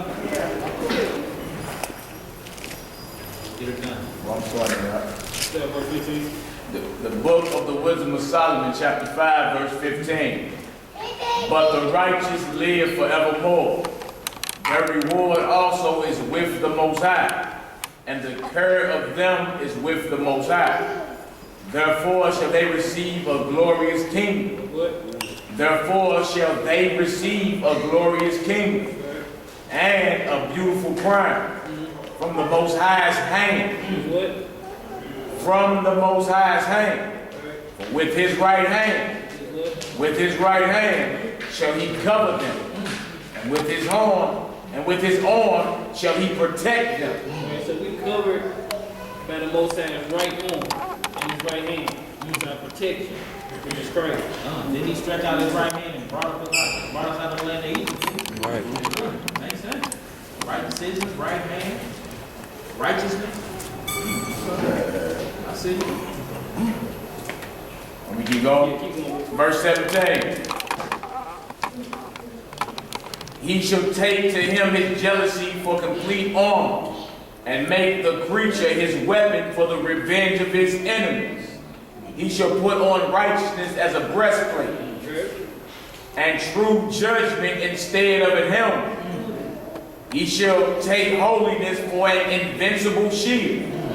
His severe wrath shall he sharpen for a sword, and the world shall fight with him against the unwise. Then shall the right aiming thunderbolts go abroad, and from the clouds, as from a well-drawn bow, shall they fly to the north, and hailstones full of wrath shall be cast as out of a stone bow, and the water of the sea shall rage against them, and the flood shall cruelly drown them. Yea, a mighty wind shall stand up against them, and like a storm shall blow them away. Thus iniquity shall lay waste the whole earth, and ill dealing shall overthrow the thrones of the mighty.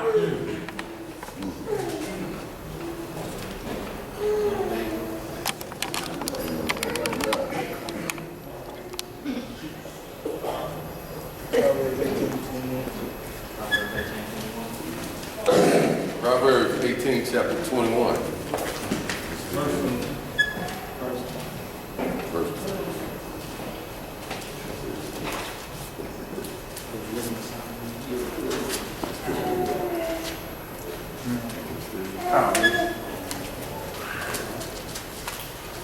Book of Proverbs, chapter 18, verse 20.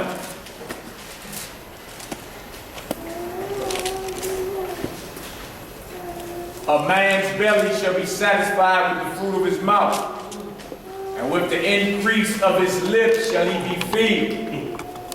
Death and life are in the power of the tongue.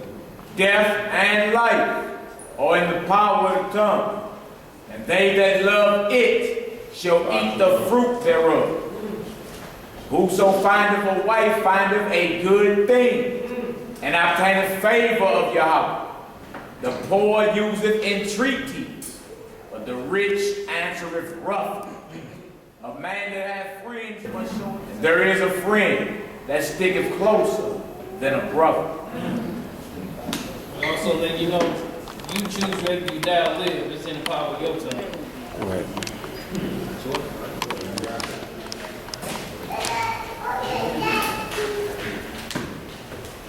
Hey, bro, can you come back down a little bit so I can get the top part of it? Sound good. Yeah. Yeah, there you go. My turn. Yeah, feel good. Life and death is in the power of the tongue. Huh? Oh, yeah. Wisdom chapter, Solomon chapter 2, verse 12. Back to the Apocryphal Wisdom of Solomon, you said chapter 2. We'll get her done. Wisdom of Solomon, chapter 2. Right?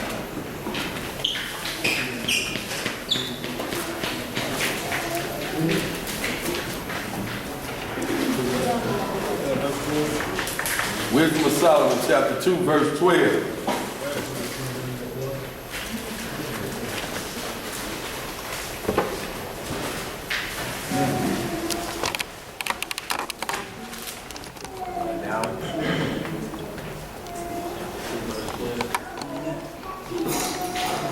Wisdom of Solomon, chapter 2, verse 12. Therefore, let us lie in wait for the righteous, because he is not for our turn, and he is clean contrary to our doing. He upbraideth us with our offending of the law, and abideth to our infamy and transgressions of the education of our education. Does it sound like the Messiah when he walked the earth? During the times when the Pharisees, he was letting the Pharisees know the ways that they was living was against God. He professes to have the knowledge of the Most High, and he calleth himself the child of the Lord. He was made to reprove our thoughts. Reprove our thoughts. This goes back to the Messiah. He knew everything that was on your mind. Before you even did it, he already knew what you was thinking. He is grievous unto us even to behold, for his life is not like other men. His life is not like other men. His ways are of another fashion. This is what the wicked think about the righteous, mainly about the Messiah. But I mean, you catch flashes of it. You come around, you know, you people, hey, this, come again. Dang, that Bible, you know, talking about these commandments and these laws, and you catch flashes of it yourself. You know what I'm saying? The wicked think like that, like, look, he was made to reprove our thoughts. Dang, here he come again. You know what I'm saying? I can't hang out around him no more because he gonna say something that God is gonna frown upon. You feel me? And I ain't down with that because I'm comfortable in my wickedness. So this is what the wicked actually think about you, even though, you know, they may not say it, but this is what they think about you when you come around with your newfound belief. Feel me? They think that, like, look at him. Let's read. We are esteemed of him as counterfeits. They know, like, he know that we fake. Right? Straight up, like, dang. It's like, you know I know you lying, but you still gonna carry on with that lie. You know what I'm saying? So, what is that right there? Take it as simple as Christmas. You feel me? You know it's a lie. You know it ain't no Santa Claus.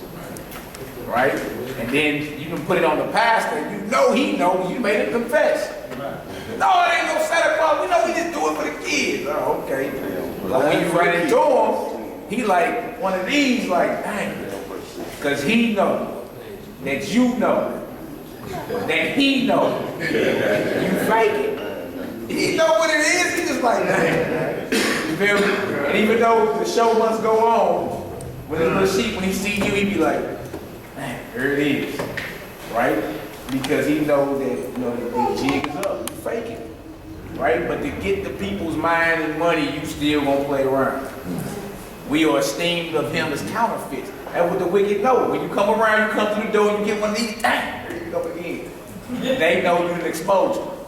And that's why that's their reaction like that. You feel me? Because he knows you're faking.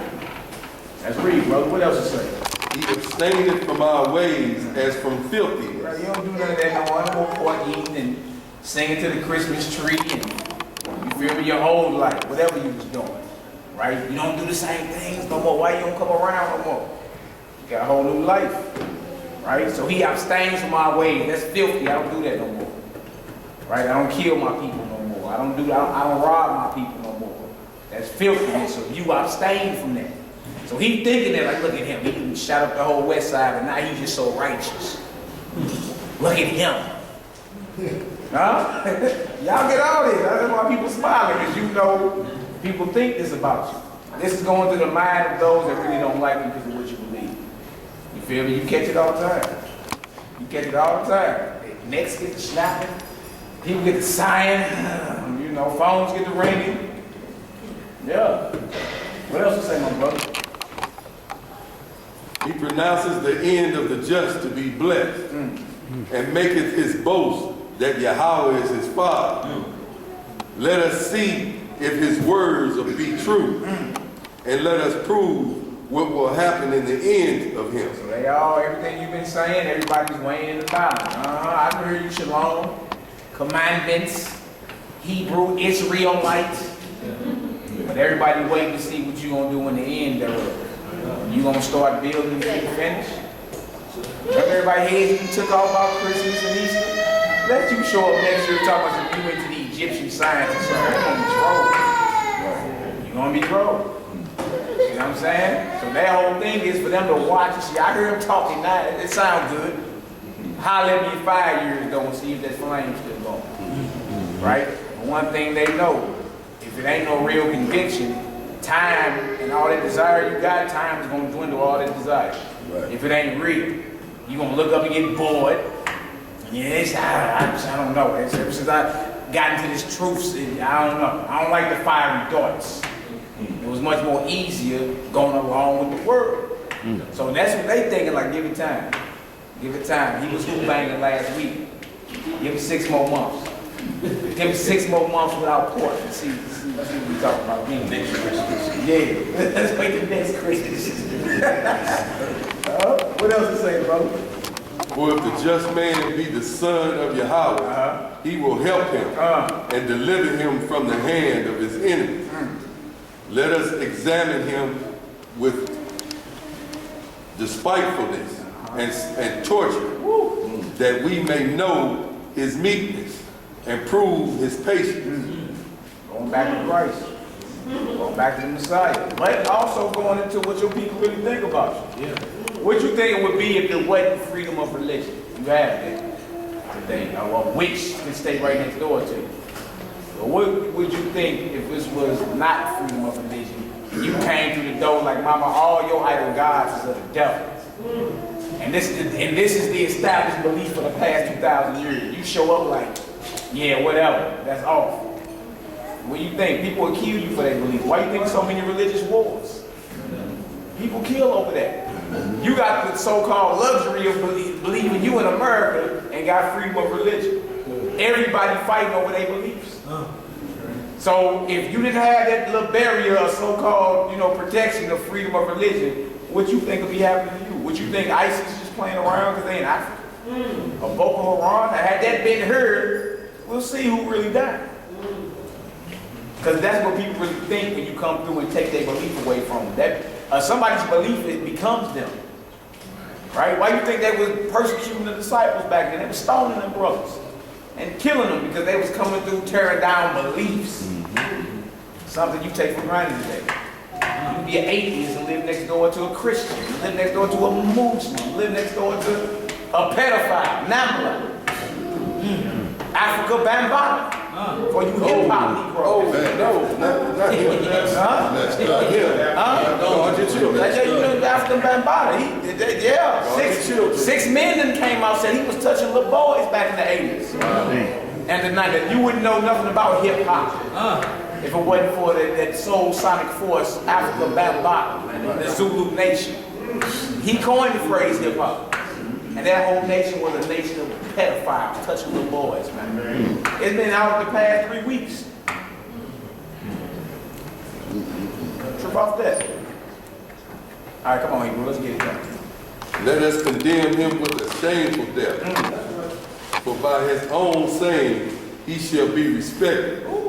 Such things they did imagine. You hear what your people thinking? They don't believe what you believe. This is what they imagine. Come on. And were deceived. And were what? Deceived. Come on. For their own wickedness had blinded them. See that hatred of blind you. You hate it so much it throw off your judgment. It blinds them. They think they doing something right. You're gonna mock this. You're talking about this Christ. All right, let's keep reading. As for the mysteries of Yahweh, they knew them not. Right. Neither hoped they for the wages of righteousness, nor discerned a reward for blameless souls. They just thinking about here and now. They ain't tripping enough to pay off in the end for those that were striving to be righteous. It's an eternal blessing. It's a payoff in the end. So those that can't see that mock those just trying to be different, trying to be right. They'll mock. Right. You feel me? Had you not been under freedom of religion, we'd be getting hunted around this deal. Them days coming back around though.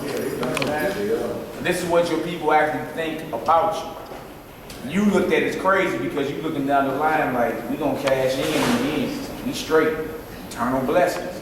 The wicked that think that about you, they thinking about today. They ain't tripping off all of it. Later for that. Nigga, here and now, what's good? So they ain't tripping off the reward that's coming for those that endure. Go ahead, Hebrew. What else you say? For Yahweh created man to be immortal. To be who? Immortal. And made him to be an image of his own eternity. That's a whole other level right there. That lets you know the whole origin of what this is immortality. Right. This ain't, so that means this ain't living. Like you wake up stiff and stinking. Like a reminder every morning of death. Right. So this ain't even living if the Lord made us to be immortal. Image of his own eternity. You can't kill that. Who can kill the image of God? Nobody. Right. He made you to be the image of that, a reflection of him. So he should be able to look at the earth and see, I'm looking good. Yeah. All right, that's what it is. Right. But what do you see when he look at the earth now? Oh, no. Cloudiness and darkness. Wrong decisions. Exactly, based off all the wrong decisions that we've been making. We was made to be immortal, right? So that's the payoff in the end, immortality. I mean, you see flashes of it. You ever had anything called deja vu? Some of us done had that growing up. Come on, now, what is that? The Lord's trying to warn you about the future. And then you look up a month later, you be right in the same predicament. You be like, dang, I haven't seen this before. So what is that? You seeing visions? Where that come from? I'm just saying, it comes from the Most High. You didn't come up with the vision, you just went to sleep. Right? And it hits your mind, you wake up like, dang, that was wild, okay? And then it'll play out right, like, you be right in the middle of the store somewhere, and then you remember old girl with the blue shirt, and whatever else she got on, and be like, dang, I remember that, that's crazy, I've been there before. So, what is the Most High, like, what is he trying to warn you about? Right? Just something as supernatural as that. Do dogs have that? They have deja vu? Like you have something where the Lord straight be trying to deal with you and show you something about the future. Right? We grow up, don't even be telling nobody, you'll be like, they ain't gonna think I'm crazy or whatever. But you don't have premonitions, visions, deja vu. That's the spirit realm trying to holler at you about something. We just don't know nothing about it. We think, nah, they gonna think I'm crazy if I say something. But the Most High been hollering, he been trying to get contact. We just blow certain things off. Like, oh, no, never mind. right? But then when things go wrong, the first thing we say is I should have listened to my first mind, that first voice that came through. So the question is, where that come from? Right. It ain't you speaking to yourself. Now it was a thought or something from somewhere else that lies in your mind that was giving you a warning. Like, watch out, go that way. Go that way. Don't do that. When you go against it, you get handled.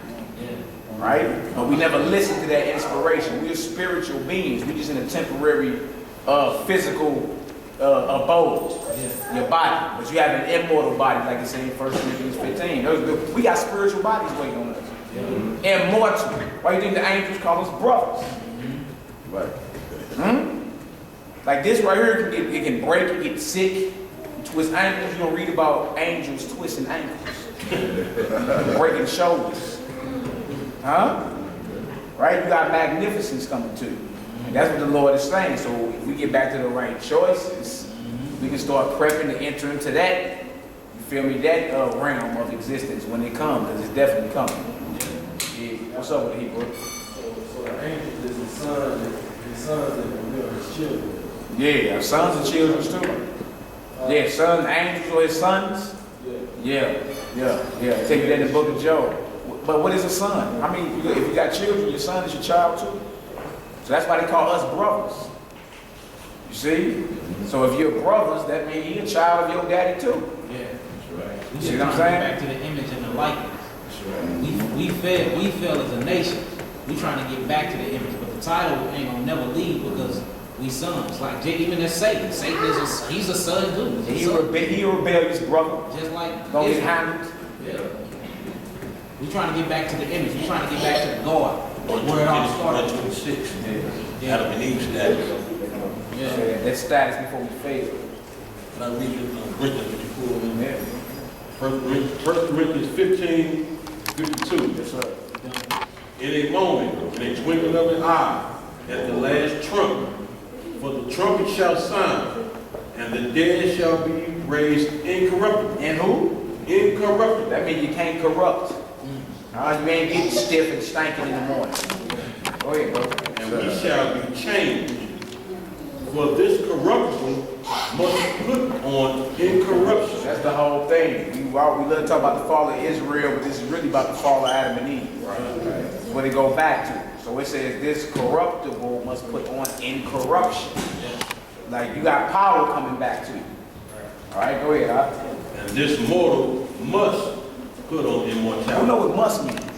That's true. Gotta I have know must, like must means. No, it has to happen. Right. It must. It's not no state, but it must happen. Right? That's the end game of this thing, man. So that's something beautiful. That's something to live and die for. You know what I'm saying? Like especially with people checking out every day. Like you talking about immortality, that means you can't die no more. Incorruptible, so you can't get sick and stiff and age, none of that. You're talking about immortality forever how it was meant to be. I get tired. Yeah. What was the preview just read? 1 Corinthians 52, 53, Chapter 15. 15, chapter 15. Yeah. Go ahead, up. Verse 54. So when this corruptible shall have put on incorruption, and this mortal shall have put on immortality, then shall be brought to pass the saying that is written, death is swallowed up in victory. O death, where is thy sting? O grave, where is thy victory? Yeah. The sting of death is sin, and the strength of sin is the law. Hey, go back to the spiritual bodies, though, Hebrew. That 44. Read that real quick. 42 to 44. 42. So also is the resurrection of the dead. Go ahead, read that again. Go ahead. So also is the resurrection of the dead. It is sown in incorruption. It is raised in incorruption. Right. It is sown in dishonor. It is raised in glory. Come on. It is raised in glory. It is sown in weakness. Come on. It is raised in power. See how it's raised is the total opposite of how it goes to the ground. Corruptible, weak, right? Incorruptible with power and glory. That's the whole thing of the resurrection. All right, go ahead. All right, what else it say? Now go to the 44. What it say? 43. It is sown in dishonor. It is raised in glory. It is sown in weakness. It is raised in power. Right. 44. It is sown a natural body. Sown means the plant going to the ground. Buried. It is buried a natural body. Yes. Yeah, go ahead. Huh? It is raised a spiritual body. So you have a spiritual body. This is your natural body. You have spiritual bodies waiting on you at the resurrection. Now that body has power, it's incorruptible, and it's glorious. Where do you think they get the whole idea of the superheroes and all the Marvel comics? It's Iron Man and the whole Superman and all that. You know what I'm saying? Where do you think you get all that from? Because they know they study this Bible. Right. You all going down there? There is a natural body and there is a spiritual body. That's it for that. Just to show the contrast of what it is. You got something up? Yeah, Go ahead. it's 1 Peter, chapter 1, verse 23. It says, being born again, not of the world of seed, but of incorruptible by the word of Most High was living in life. Yeah. Straight up. Being born again. Another shadow in the resurrection. So then you got to reform your thoughts. Like if you planning on entering into that, you can't enter into that with a wicked mindset. That's why Adam and Eve was put out the garden and said before they eat of that tree of life with that wicked mindset. Then you'll be an immortal, wicked Negro or spirit, whatever you want to call it. To live such that they got to get up out of here. You know what I'm saying? Same thing. So we got to reform our thoughts. And practice on entering that realm right there. All right, we'll get out. Y'all finished that? Wisdom of Solomon chapter 2, verse 23 and 24. For Yahweh created man to be immortal and made him to be an image of his own eternity. Nevertheless, through envy of the devil came death unto the world. Wow. And they that do hold his side do find. Hold his side, huh? Stay on the left if you like. Yeah, choose his side. Stay on the left side if you like. Go here now, you will. Galatians 5.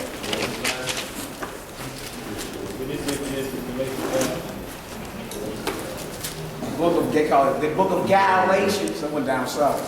The book of Galatians. Yeah, all right. So the whole thing is to make the right decisions. God.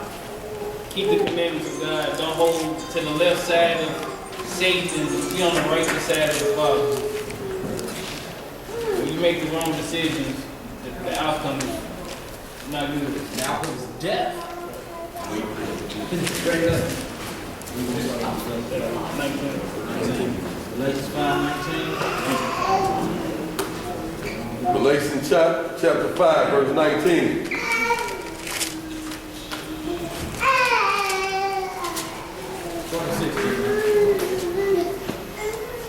I'm starting at 14.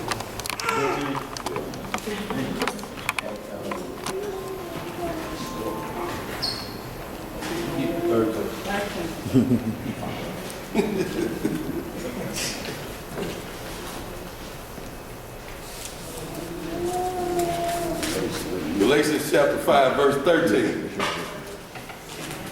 13? It was called out. Yeah. It was called out. For brethren, ye have been called unto liberty. Only use not liberty for an occasion to the flesh, but by love serve one another. For all the law is fulfilled in one word, even in this, thou shalt love thy neighbor as thyself. But if ye bite and devour one another, take heed that ye be not consumed one of another. This I say then, walk in the Spirit. Walk in the Spirit, and ye shall not fulfill the lust of the flesh. For the flesh lusteth against the Spirit, and the Spirit against the flesh. and these are contrary one to another, so that ye cannot do the things that ye would. The way you know your flesh and your spirit war against one another. The spirit is of the Father and the flesh is of Satan. Going into your mindsets, like a carnal mindset and a spiritual mindset. Based off of decision. But if ye be led by the Spirit, ye are not under the law. Now the works of the flesh are manifest, which are these: adultery, fornication, uncleanness, lasciviousness, idolatry, witchcraft, hatred, variance, emulation, wrath, strife, seditions, heresies, envying, murders, drunkenness, revelings, and such like, And all like of the which I tell you before, as I have also told you in time past, that they which do such things shall not inherit the kingdom of Yahweh. You ain't gonna get that spiritual body with all them powers doing these type of things, making these type of decisions. You finished. I mean, you really know what it is when you conversating with folks. You know what spirit they be using. Just listen for what's coming off them lips. You know exactly what vibrations up in that knob. You know exactly what's going on. You don't need no examples. I mean, you know. Just listen to it. Listen to what's coming off his lips. What he talking about the majority of the time. You like, boy, yeah, he's operating in the works of the flesh. Trip off what he talking about. If what he talking about leads to death or to us getting locked up or something, you already know what you're dealing with. You the one to play around and keep the game going. You already know what you're dealing with. You heard the music before you pulled up. You seen not just the music that they was listening to. You seen their body language. Everybody knows body language. You don't just walk up into nowhere just blind and you look like, man, they look like they own one over there. Straight up. What is right now? Vibration. You ain't never looked at no crowd and read the crowd around. No, I can't. It's gonna be horrible. That's gonna be ugly. It's straight up. All it takes is one mean mug and it's gone. It's on and crack. So you know what spirit people are dealing with based off what their conversation. And listen to their body. Look at their body like. Right? You didn't hear something back in our day, it was Lil John and you knew a fight was gonna break out. Lil John come on in the club, it's over. Everybody getting pounded out. Because they knew that, you know what I'm saying? So you had the whole thing to be like, you know what, I'm not going to no Lil John concert. I'm good. Because you know good well that, come on, I heard them niggas don't like me. Like me, that's a song. I know where your kids and your wife be. Oh, right. Wife be. Whole club say wife be. Y'all know the next bar? Bust a nigga head to the white meat. White meat. Everybody in there mean what? They found out. Bring my heart in. A lot of wrong decisions. Hey, you already know how this is finna end. Not a wrong decision. Because he can't cower down in front of his squad. You in the quicksand at that point. Don't even know. Your feet right into it. You like, look, I'm gonna leave, man. Y'all can say whatever y'all want, I'm leaving. Yeah, whatever. You feel me? No, you stay right in the quicksand. And you see what happens. So look, you get warnings before you show up. You know what I'm saying? Or while you walking up. Man, that's works of the flesh over there. You feel me? Or it could be, you know, hey man, I felt a good vibe off them brothers and sisters. That was 100. That was cool, everything. Well, no, I ain't had to go up my stuff. You know, I ain't have to ask where the babies was. Feel like at the Passover, excellent vibes. You know what I'm saying? Everything was 100, beautiful. You had to worry about where the baby's at. No, you know, baby's good up in here. You ain't got nothing to worry about. You feel me? So you catch the good vibes and you catch the bad vibes. You don't catch those for nothing, though. You feel me? Why you catch you a funny vibe and just walk on as if you didn't catch that? No, that hit your head for a reason. Watch out. Works of the flesh versus fruits of the spirit. Brother, I have a question. Go ahead, Doc. Yeah, bro, explain verse 18 for me. Where you at, 18? Yeah. Go ahead, read it. But if ye be led by the Spirit, ye are not under the law. So I stopped you right there and I say, brother, I'm not under the law. I want your woman tonight. So what, bro? I'm not under the law. You just read it. I want your woman tonight. Keep reading. Is that led by the You know that's false.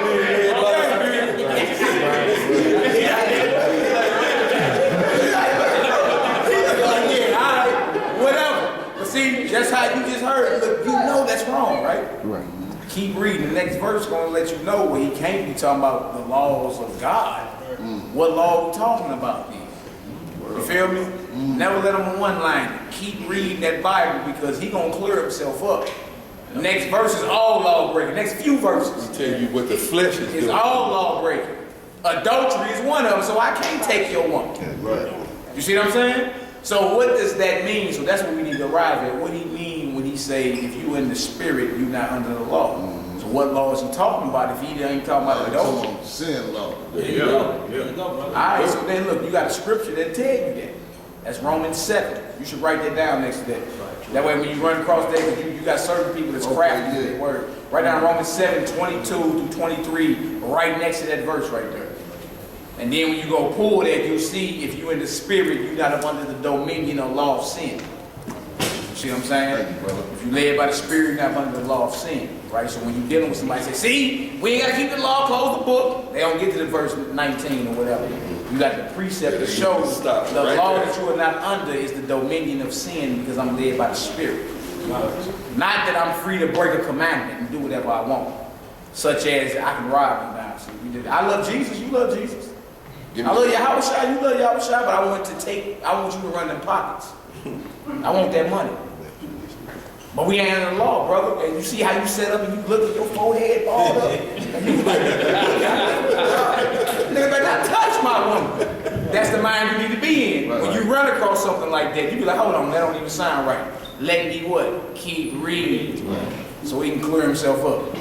You understand? Yes. All right, where we at? Verse 22. But the fruit of the Spirit is love, joy, peace, long-suffering, gentleness, goodness, faith, meekness, temperance.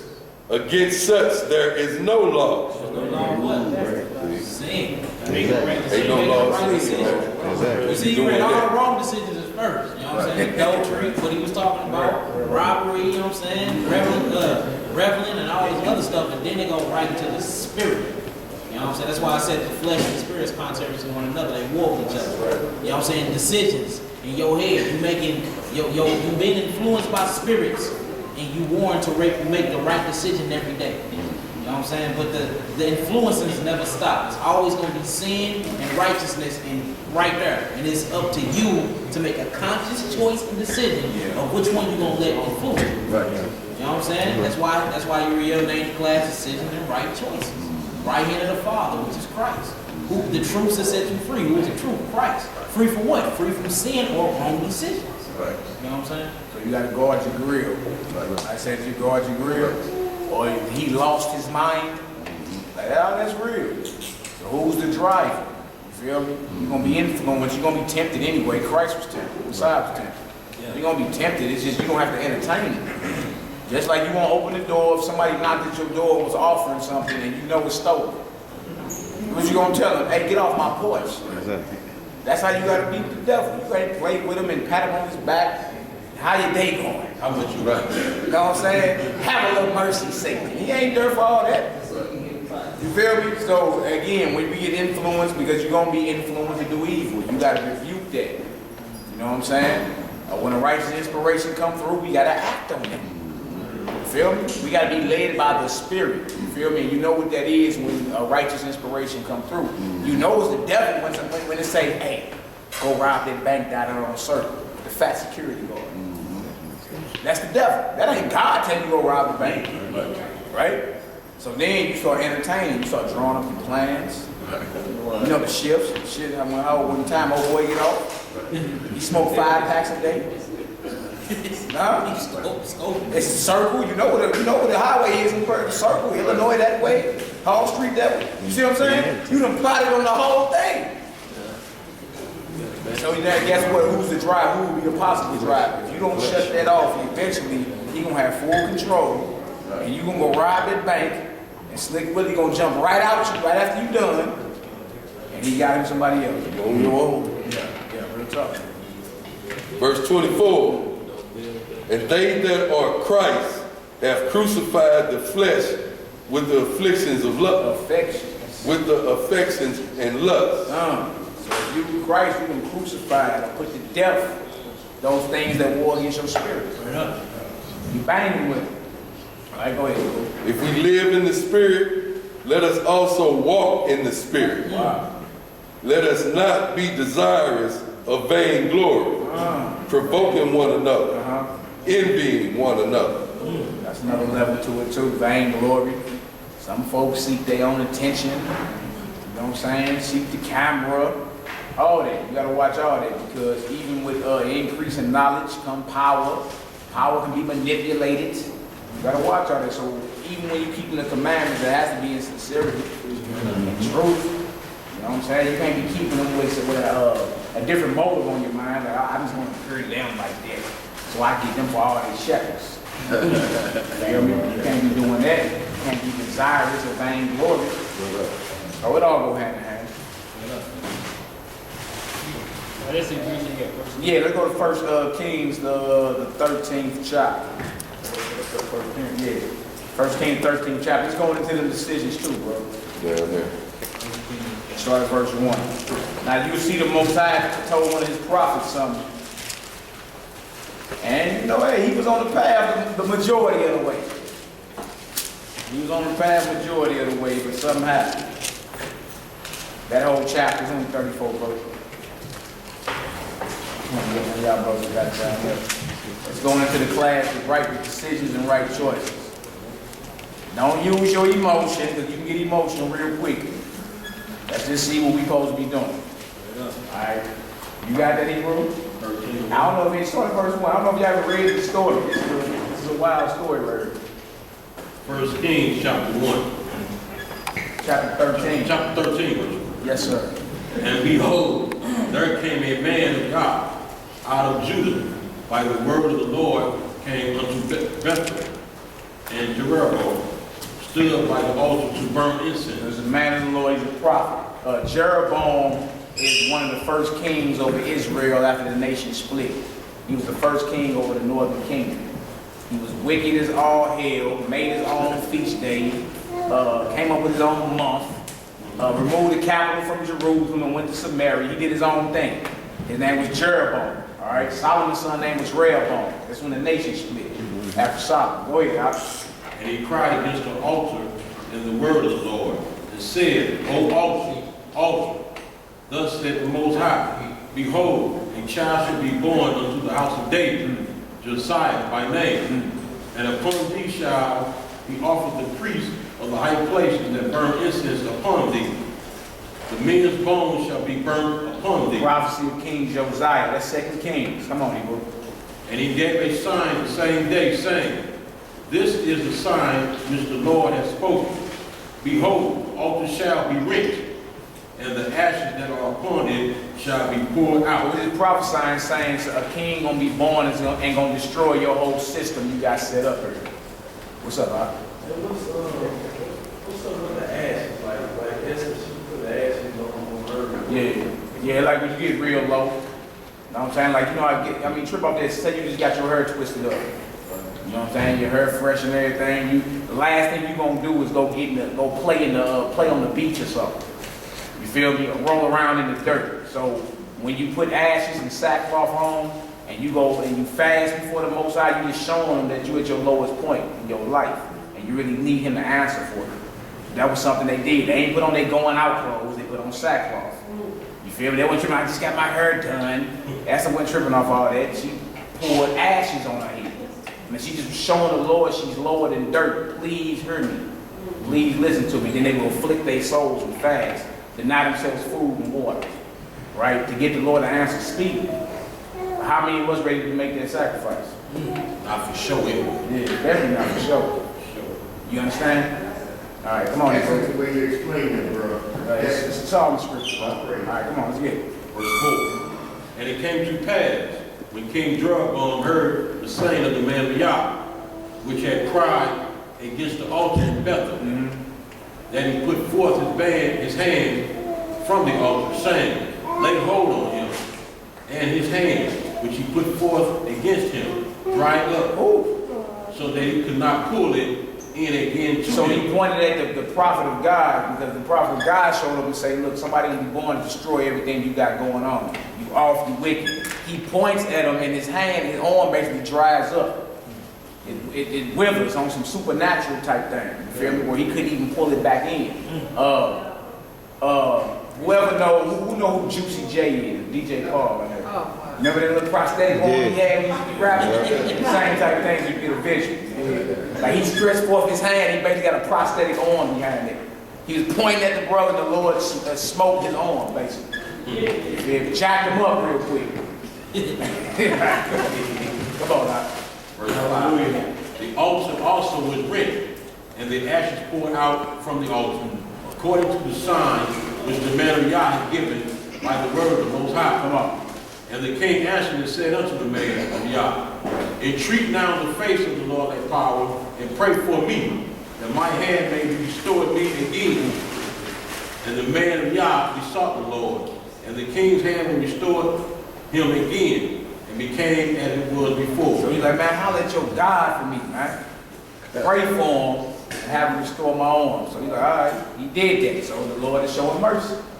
Right? Even though he jacked him up, he just showed him some mercy because he didn't have to do that. Right? So he heals him. Let's read, bro. And the king said unto the man of Yah, come home with me. The king say, come home with me, man. Now he ready to entreat him. Treat him good. Woo! Thank you. Come on home with me, man. Let me hook you up, right? Let's read. Come home with me and refresh thyself, and I will give thee a reward. And the man of Yah said unto the king, if thou wilt give half thine house, I will not go in with thee. You already said you can give me half of your house. I ain't going with you.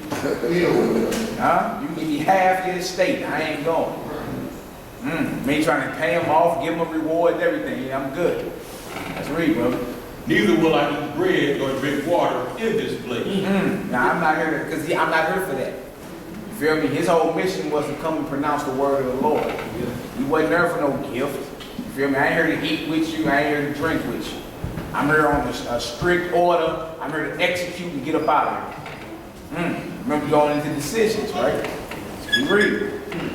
For so was it charged by me by the word of the Most High, saying, So the word of the Lord charged. It said what? Eat no bread, nor drink water. Come on. Nor turn again by the same way that thou camest. Come on. So he went another way, and returned not by the way that he came to Bethel. So the Lord charged him. He commanded him. Don't do this. Don't eat nothing. Don't drink nothing. And do not come back the same way you came. You got decisions to make. So even though he just prayed to the Most High, and the king got healed, he trying to hook him up. Stay the night, brother. I got gifts for you. I'm good. I'm not here to eat. I ain't here to drink. I ain't here to do nothing but do what thus said the Lord, and I'm out of here. Come on, let's keep reading. Verse 11. Yeah. Now there was an old prophet in Bethel, and his sons came in and told him all the words that the man of Yah had done that day in Bethel. All the works. All the works that the man of Yah had done that day in Bethel. Bethel actually means house of God, if y'all don't know. Abraham put an altar up in Bethel back in Genesis 12 and also Genesis 13. The same spot where Jacob saw the ladder and all that, Bethel, house of God, that's what it means. All right, let's read, Doc. The words which he had spoken unto the king, them they told also to their father. And their father said unto them, what way went he? For his sons had seen what way the man of Yah went, which came from Judah. And he said unto his sons, saddle me the ass. So they saddled him the ass, and he rode thereon. So the prophet heard about how he got down. He wanted to go meet him. Let's read. And went after the man of Yah, and found him sitting under an oak. And he said unto him, Where he sitting at? under an oak. A tree. Okay, come on. And he said unto him, art thou the man of Yah that camest from Judah?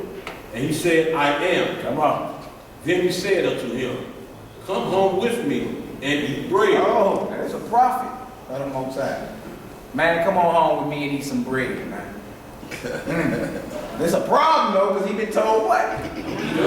Don't eat nothing, don't drink nothing, and don't go back the same way you came. Issue this word and get up out of there. Come on, man. We say easy or it sound easy, don't it? Okay, that's great. 16. And he said, I may not return with thee, nor go in with thee. Neither will I eat bread nor drink water with thee in this place. For it was said to me by the word of the Most High. By the who? By the word of the Most High. That's on a whole other level for y'all that don't know. The word was made flesh. But, just keep reading. Thou shalt eat no bread nor drink water there, nor turn again to go by thee, by the way thou camest. So he know what he been instructed. Come on. He said unto him, I am a prophet. Here he come throwing his title. It's all good. But brother, trust me, I'm a prophet. I'm with you. I am a prophet also, as thou art, and an angel spake unto me by the word of the Most High, saying, He said, I'm a prophet, and look, you all good. An angel told me. Huh? Wow. Now he a prophet. Huh? But what did it say? Go ahead and say that again. Even if an and he angel, said unto him, What did it say? Scripture say even if an angel come and preaching another doctrine, Count different than what I told you, Count count curse. That's Galatians chapter 1, verse 6 through 11. If we or an angel come tell you something different, count them down. The Lord already commanded what it is. What you mean you a prophet and an angel told you something? I got the regular water. I ain't get the memo. Right. I ain't get the memo. What you mean? Just like in the book of Adam and Eve, after Eve and them had failed and went out of the garden, they was trying to go repent. Adam went to the river of Jordan, and Eve went to another river to repent. Satan came back around again and disguised himself as an angel and told Eve that God forgave him and that she could come from out of the water from repentance. And she listened to him again. You know what I'm saying? Once that charge been sent out, if you ain't heard a word back from God himself or from Christ himself, hey, keep doing your charge. he said unto him, I am a prophet also, as thou art. An angel spake unto me by the word of the Most High, saying, bring him back with thee into thine house, that he might eat bread and drink water. But he lied unto me. The prophet is lied to you. Girl, you got your little fancy title, brother. I'm priest so-and-so. So what? That don't mean nothing. All right, let's read. So he went back with them and did eat bread in his house and drank water. Oh! You see that decision? Disobedience. And all old boy had to do was say, I'm a prophet like you, and the angel told me this. And you dropped the ball there quick. You just doing a mighty work. You know the Lord's with you. Right? You just, through you, the Most High used you to heal old boy. After you pronounce judgment on him. So you already know the Most High with you. You're on your path, right? But almost finishing ain't finishing. Straight up. Almost doesn't count. Right. Partial obedience is still disobedience. That's what we learn from this story. Right? Somebody slid right up on him and just spoke something smooth to him. He let us go. I said, I bet. Come on. I'm going with you. All right, let's read, brother. And it came to pass, as they sat at the table, that the word of the Lord came unto the prophet that brought him back. And he cried unto the man of God that came from Judah, saying, Thus say the Lord, for as much as thou hast disobeyed the mouth of the Lord, and hast not kept the commandments which the Lord thy God commanded thee, but camest back, and hast eaten bread and drunk water in the place of the which the Lord did say to thee, Eat no bread and drink no water. Thy carcass shall not come into the sepulchre of thy fathers. You want to be buried with your fathers for that. Man. So that thing was a whole test. Yeah. You got a test. Great test for him. What? That quick. And he failed miserably. While he eating at the table, he's like, oh yeah? Okay, well, this is what it is. Look, keep reading, bro. And it came to pass, after he had eaten bread, and after he had drunk, that he saddled for him the ass, to wit, for the prophet whom he had brought back. And when he was gone, a lion met him by the way, and slew him, and his carcass was cast away, and the ass stood by it, and the lion also stood by the carcass. And behold, men passed by, and saw the carcass cast away, and the lion standing by the carcass. And they came and told it in the city where the old prophet dwelt. They weren't touching that carcass. There was a lion by it. Remember, he said, you won't even get your fuck up. Right. And like, hey, mess with that carcass. Hey, tore 20. Hey, you heard me? Probably blood still around their mouth. Lion stand right by. There he is right there. Come on, get it. Come on, now. Hey, man. Hey, it's what it is. But the lion didn't kill a donkey. They were standing together. That's how you know it's standing there. Right, that's how you know what's at the wall. Come on, Hebrew. And when the prophet that brought him back from the way heard thereof, he said, it is the man of Yah who was disobedient unto the word of the Most High. Therefore, the Lord hath delivered him unto the lion. No, the devil did. The Lord has delivered him unto the Y'all see lion. that? The Lord. Who you dealing with? And he will tell you Thessalonians, the Most High sent a strong delusion that you might be damned because you didn't want to receive the truth. Straight up. Thessalonians is New Testament. Right? So you spend your whole life bucking up against the Most High, he'll give you what you're asking for. Like, we got to be careful. What we learned from this story, finish the task the Lord gives you. Right. You can't be getting distracted and going by the way for somebody to say something smooth to you. You feel me? Look, finish the task. Don't start building and can't finish. Right? That's just like a lion meeting you in the way. Let's read, huh? Which have torn him and slain him, according to the words of the Lord, which he spake unto him. And he spake to his son, saying, saddle me the ass. And they saddled him. And he went and found his carcass cast away, and the ass and the lion standing by the carcass. The lion had not eaten the carcass, nor torn the ass. And the prophet took up the carcass of the man of Yah, and laid it upon the ass, and brought it back. And the old prophet came to the city to mourn and to bury him. And he laid his carcass in his own grave. And they mourned him, saying, alas, my brother. And it came to pass, after he had buried him, that he spake to his son, saying, when I am dead, then bury me in the sepulchre wherein the man of Yah is buried.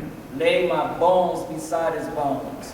For the same which he cried by the word of the Lord against the altar of against the altar in Bethel, and against all the houses of the high places which are in the cities of Samaria, shall surely come to pass. Even though we tripped, what he said in the beginning will come to pass.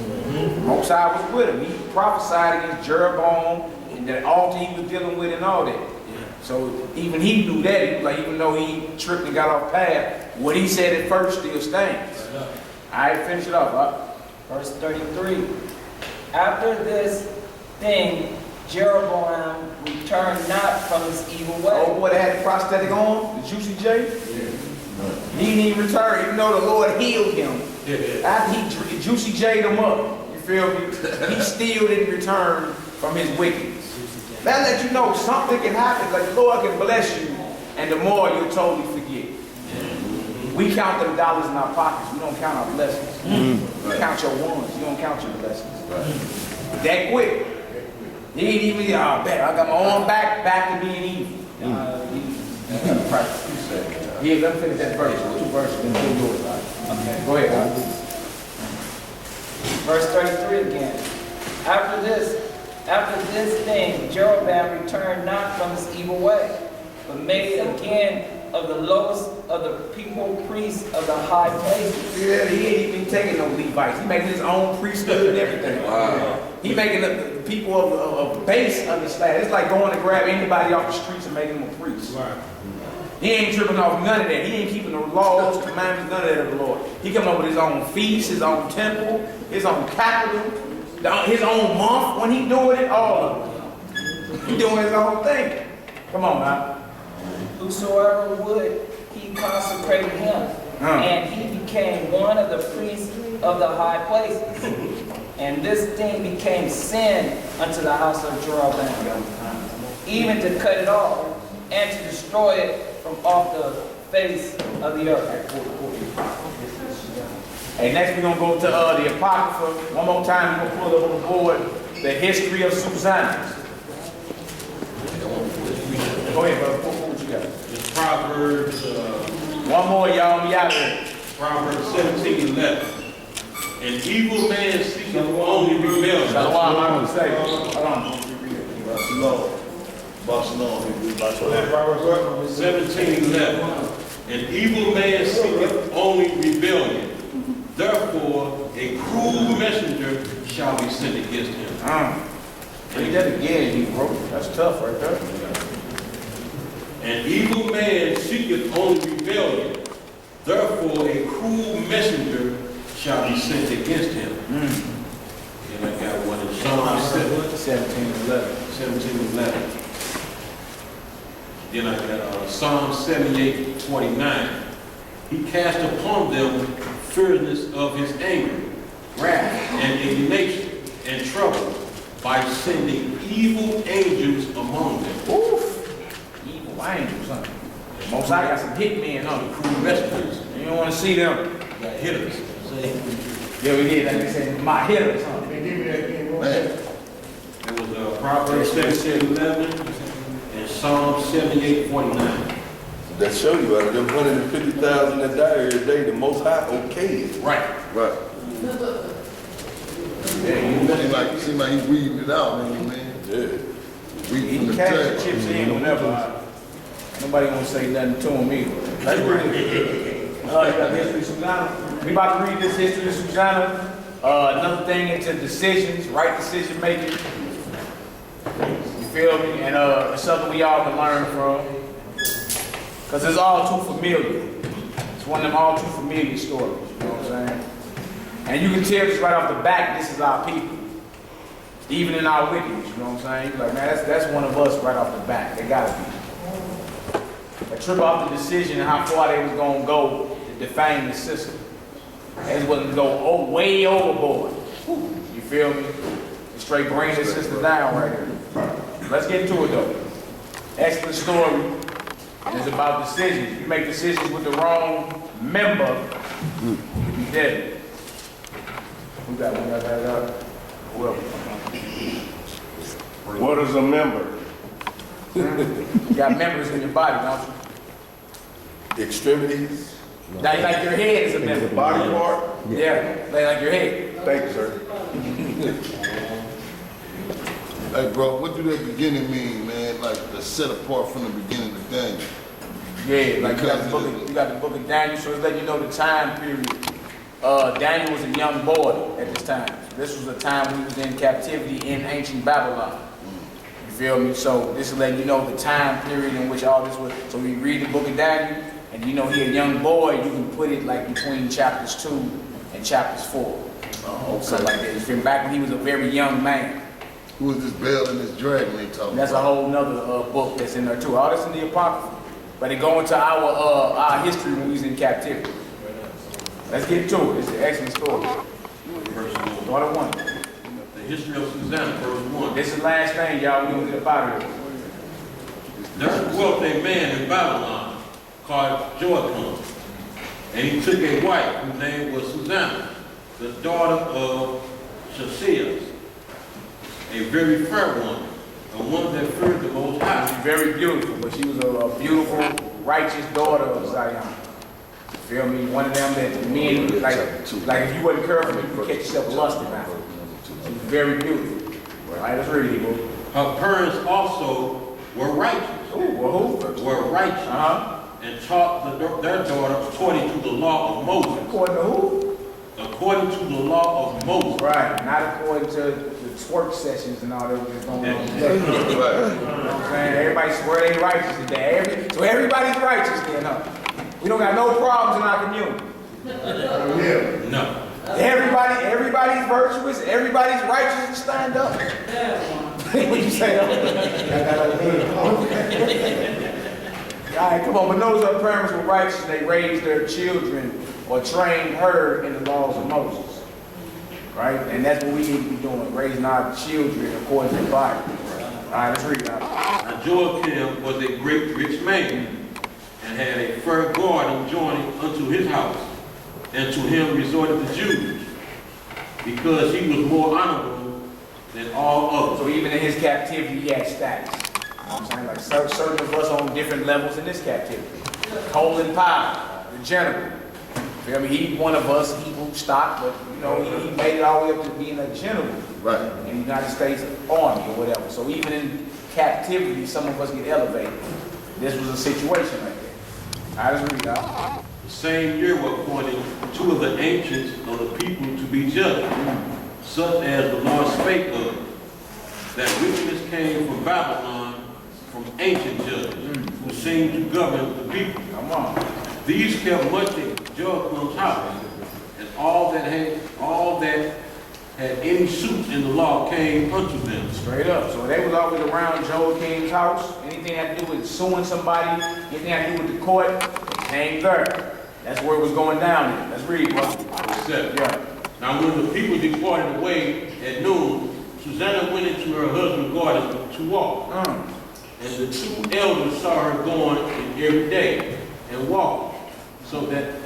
And the two elders saw her going in every day and walking, so that their lust was inflamed toward her. I see that? Inflamed. Lust inflamed. And what's another thing?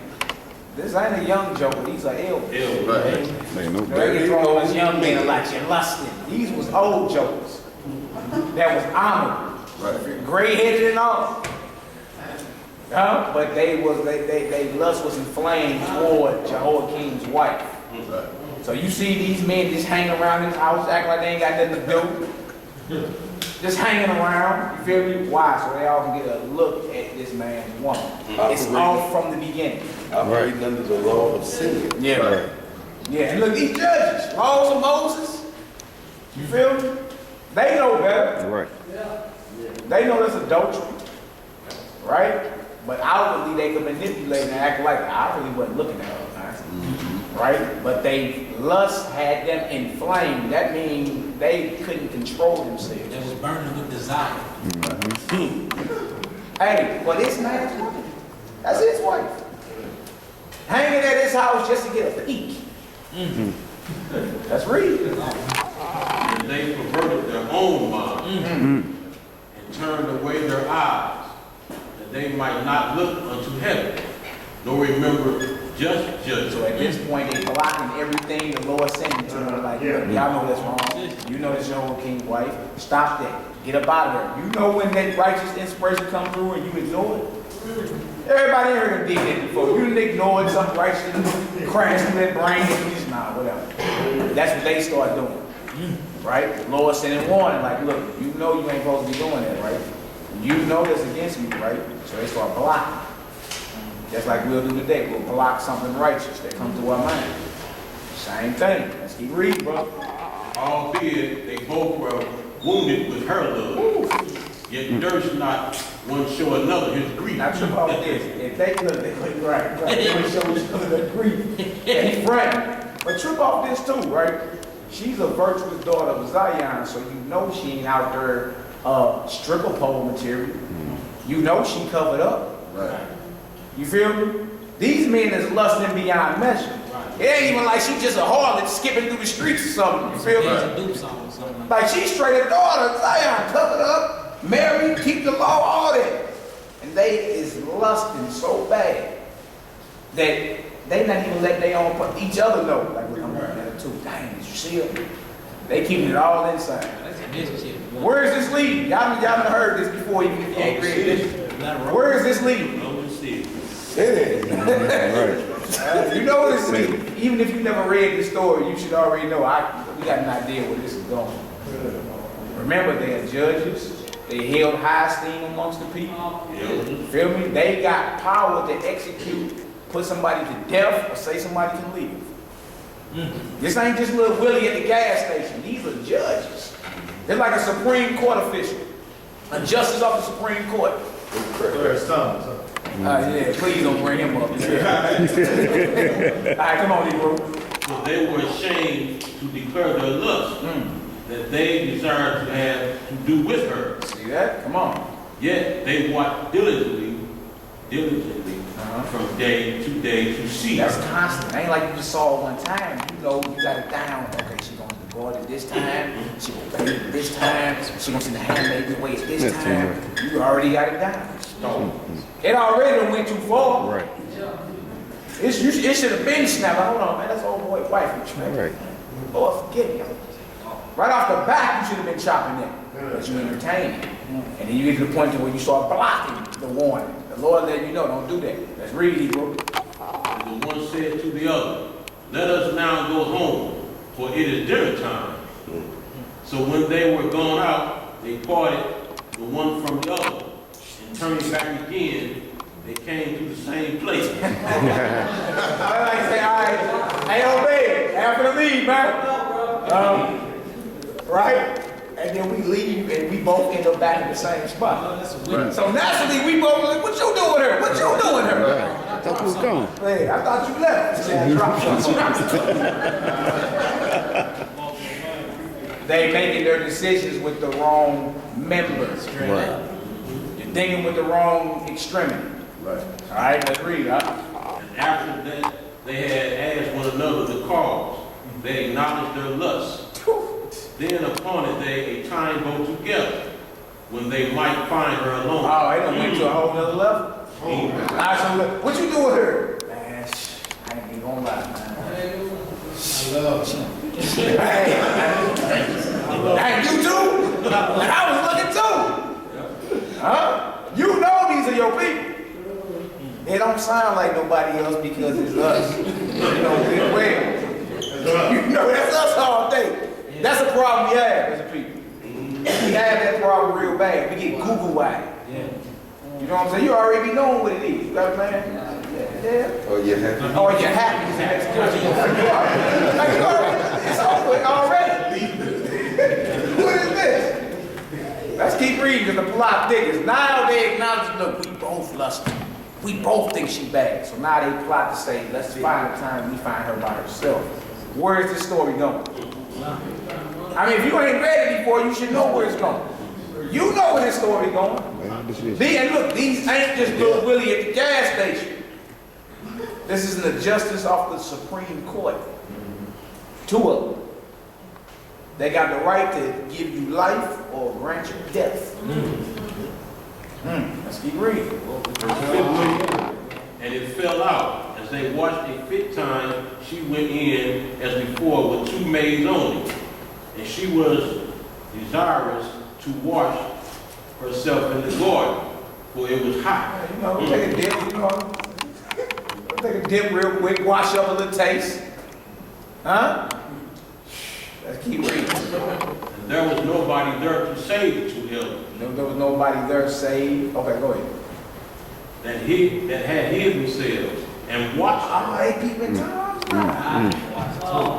They watching her wash herself in her husband's garden.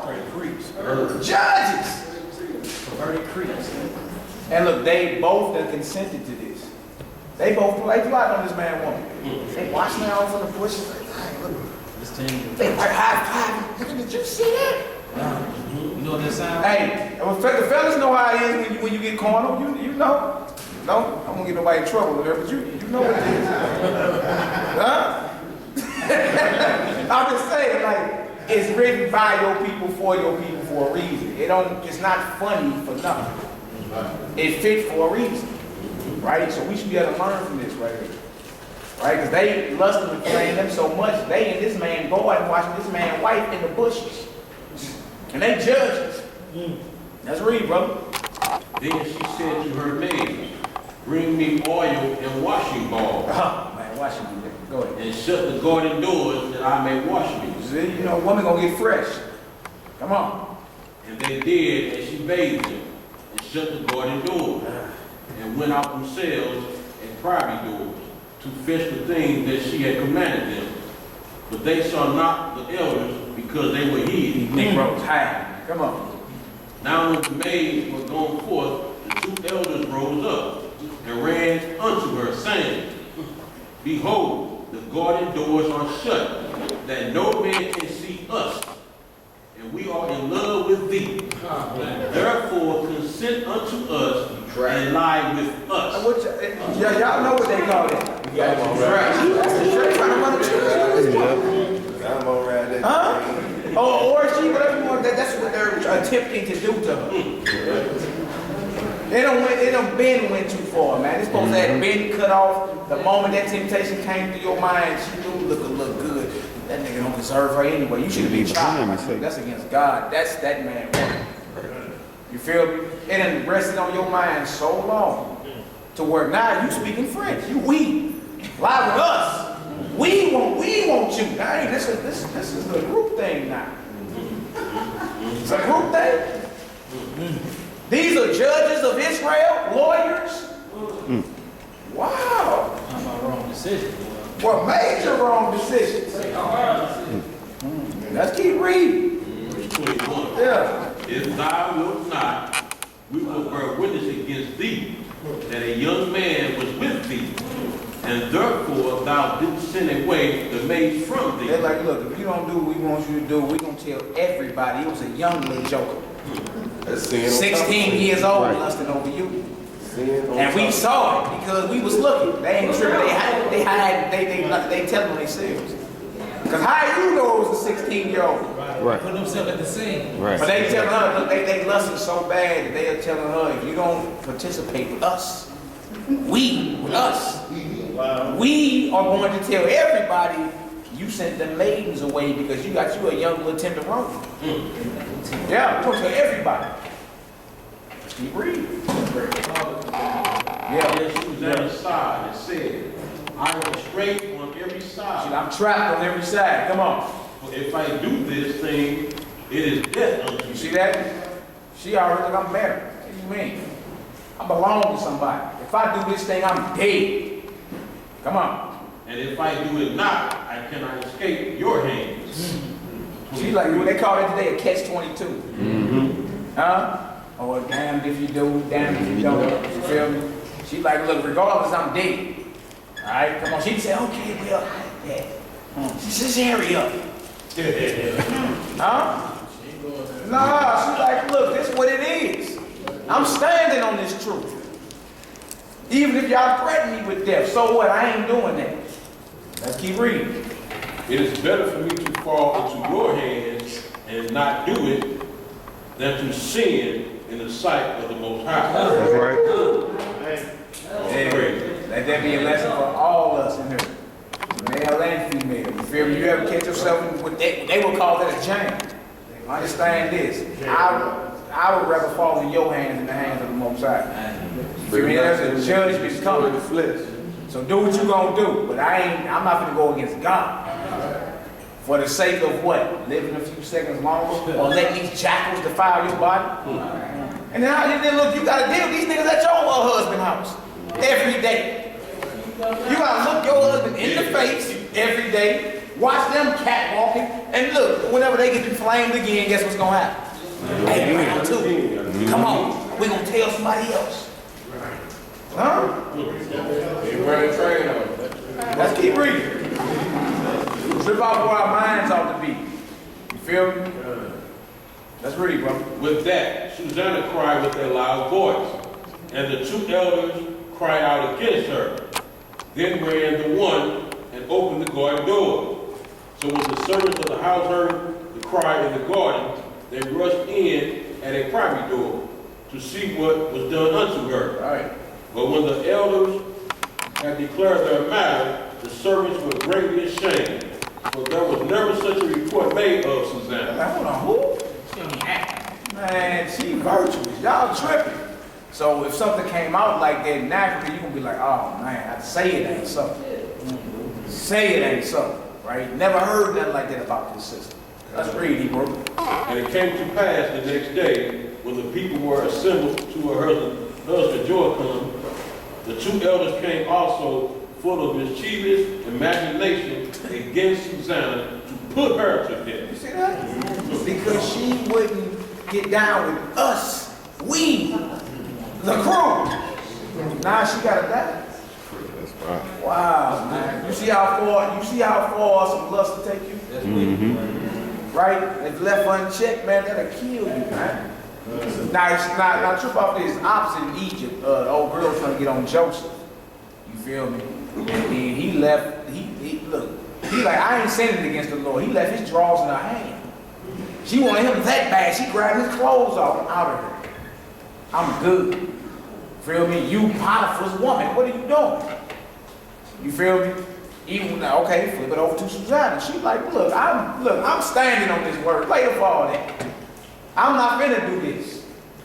Let's read, bro. 29. Yeah. And said before the people, send for Susanna, the daughter of Chioces, Joachim's wife. And so they sent.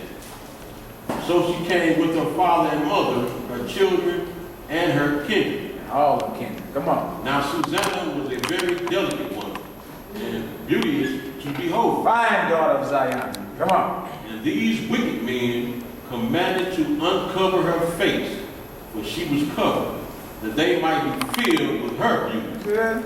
I'm certain one of our customers that we covered, sisters covered up. They like, uncover yourself. Right? Just so they can get them some more glances. She's supposed to be very beautiful. Right. Like beyond. You feel me? Right. Let's read it, bro. Therefore her friends and all that saw her wept. Then the two elders stood up in the midst of the people and laid their hands upon her head. And she weeping looked up toward heaven, for her heart trusted in the Most High. Even if she about to get killed, and guess what? She's still trusting in the Most High. Right? Most High will stand up and fight for you. You just got to stay faithful. Even if somebody come with death on the table to get you to go against the Lord, no deal. No deal. I'd rather fall into your hands than the hands of the Most High. No deal. Right? See how far this sister was ready to take her. You feel me? She ain't, you know what I'm saying, sell out and go against what it was, because she knew better. Right? Today, somebody will scare you with death, put that Glock right on the table, and you be compromised. Taking a plea. You be compromised. Don't tell nobody. Hurry up. Let's read, brother. And the elders said, as we walked in the garden alone, this woman came in with two maids and shut the garden doors, and sent the maids away. Then a young man, who there was hid, came unto her, and lay with her. Then we stood in a corner of the garden. Read it again, bro. Then we that stood in a corner of the garden, seeing this wickedness, ran unto them. Yeah, you in the corner watching the whole thing. Remember the door's closed. All right, so what is this? You watching the porno? What's going on? You claiming you didn't watch, you watching this. You watched him lay with her. And the doors closed. You ain't say that? All right, come on now. And when we saw them together, the man we could not hold, for he was stronger than we, and opened the door and leaped out. But having taken this woman, we asked who the young man was, but she would not tell us. These things do we testify. We testify. Yes. Straight. Yes. Hey, and it's two. Think about that. Right, you can have two false witnesses. I already say everything established by two witnesses, them witnesses got to be true though. Right. These men are lying. Right? So she could have been put to death under two false witnesses. Right? Then the assembly believed them, as those that were the elders and judges of the people. So they condemned her to death. Then Susanna cried out with a loud voice and said, O everlasting God, that knowest the secrets, and knowest all the things before they be.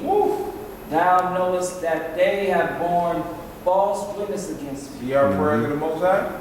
She ain't praying about butterflies and flowers. She praying to the most High, I need you right now. You seen what they doing to me. You seen these are false witnesses. Like you can cry out to the Most High. Voice your complaint to him. You can do all that.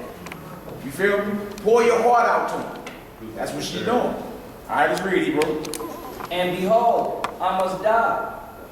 Whereas I never did such things as these men have maliciously invented against me. Flat out. And the Lord heard her voice. That's what you want. You see that? The Lord heard that. He heard butterflies and flowers. He heard that right there because she was in distress and she was crying out to him and she hadn't sinned against the Most High.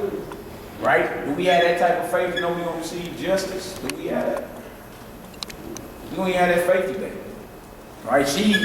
She kept the code, stuck to it, and had the faith. I'm praying to the Most High to deliver me about this. All right? And then what? The Lord heard. Let's read. What happened? Therefore, when she was led to be put to death, the Lord raised up the Holy Spirit of a young youth whose name was Daniel. Here go Daniel right here. Here come Daniel. You asked about Daniel, right? This is when he was real young. One of the first things he got noted for and showed that wisdom was with him. Right? So she about to go get put to death. The Lord put the Spirit on Daniel. What happened? Let's read. Who cried with a loud voice, I am clear from the blood of this woman. You hear that? Let's read. And all the people turned them towards him and said, what meaneth these words that thou hast spoken? They're like, boy, what you talking about? Let's read. So he standing in the midst of them said, are ye such fools, ye sons of Israel, that without examination or knowledge of the truth, ye have condemned the daughter of Israel? You're like, man, this whole thing is off. Y'all ain't even examine these cats. Y'all just gonna believe it and gonna put her to death. Y'all didn't even cross-examine these cats that claim that they caught her doing that. Y'all about to put her to death on a free case. That's what they was finna do. All because they had so much respect for these judges. Daniel like, hold on. Did y'all even cross-examine the witnesses? That's real. Returned again to the place of judgment, but they have borne false witness against her. Wherefore all the people turned again in haste. And the elders said unto him, come, sit down among us, and show it us, seeing God hath given thee the honor of an elder. Kind of mocking the little brother, but still. You come on over here and sit in the midst of us if you got so much wisdom. All right, come on, brother. Then said Daniel unto them, put these two aside, one far from the another, and I will examine them. Just like they do in the first 48. Same thing. Put y'all in different rooms. Put you in different Y'all see what they get from it. They got it from the Bible. Right. They all come out the Bible. Before there ever was a first 48, this was already written. You want to get some truth? Separate them. Put them in separate rooms. All right, let's read. So when they were put asunder one from another, he called one of them and said unto him, O thou waxen old in wickedness. He got to start joning on this cat. You done waxed old in wickedness. Oh, man. All right. Well, if y'all don't know Daniel's name, means God is my judge. That's what his name means. Daniel or Daniel. God is my judge. All right, let's read. O thou that art waxing old in wickedness. Let's read. Now thy sins which thou hast committed aforetime are come to light. But thou hast pronounced false judgment, and hast condemned the innocent, and hast let the guilty go free. I'll bet the Lord saith, the innocent and righteous shall thou not slay. He shooting script. Right? Come on.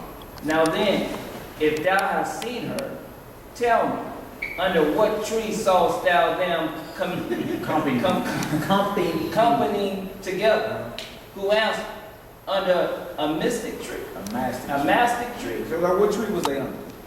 Y'all witnessed the whole thing, right? Y'all said they got down, loin warfare was going on, right? Right? Pelvises colliding, okay. Under what tree was they getting down? Remember they separate. He said a mastic tree. Let's keep reading now. And Daniel said, Very well. Thou hast lied against thine own You head. hear that? Daniel, boy, bringing the judge. You lied against your own head. Come on. For even now the angel of Yah have received the sentence of Yah to cut thee in two. Like you a dead man walking. Wow. You over there lying. Huh? Come on, let's agree. So he put him aside and commanded to bring the other, and said unto him, O thou seed of Canaan. Canaan, Call him a Canaanite. Thou seed of Canaan. You know Canaan is cursed. Yeah. All right? Come on. and not of Judah. Ooh, and not who? Judah, Come on. beauty hath deceived thee, and lust hath perverted thine heart. Wow. See what lust can do? That's for men and women. Lust can pervert your mind. All right, deceive. Let's read it, bro. Thus hath he dealt with the daughters of Israel, and they for fear company with you, but the daughter of Judah would not abide your wickedness. What?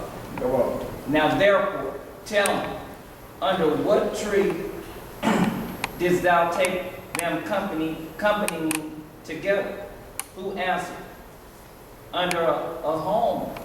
A home. A home tree. So you see, they gave two different trees. Right. Two different accounts. I thought y'all witnessed the whole thing.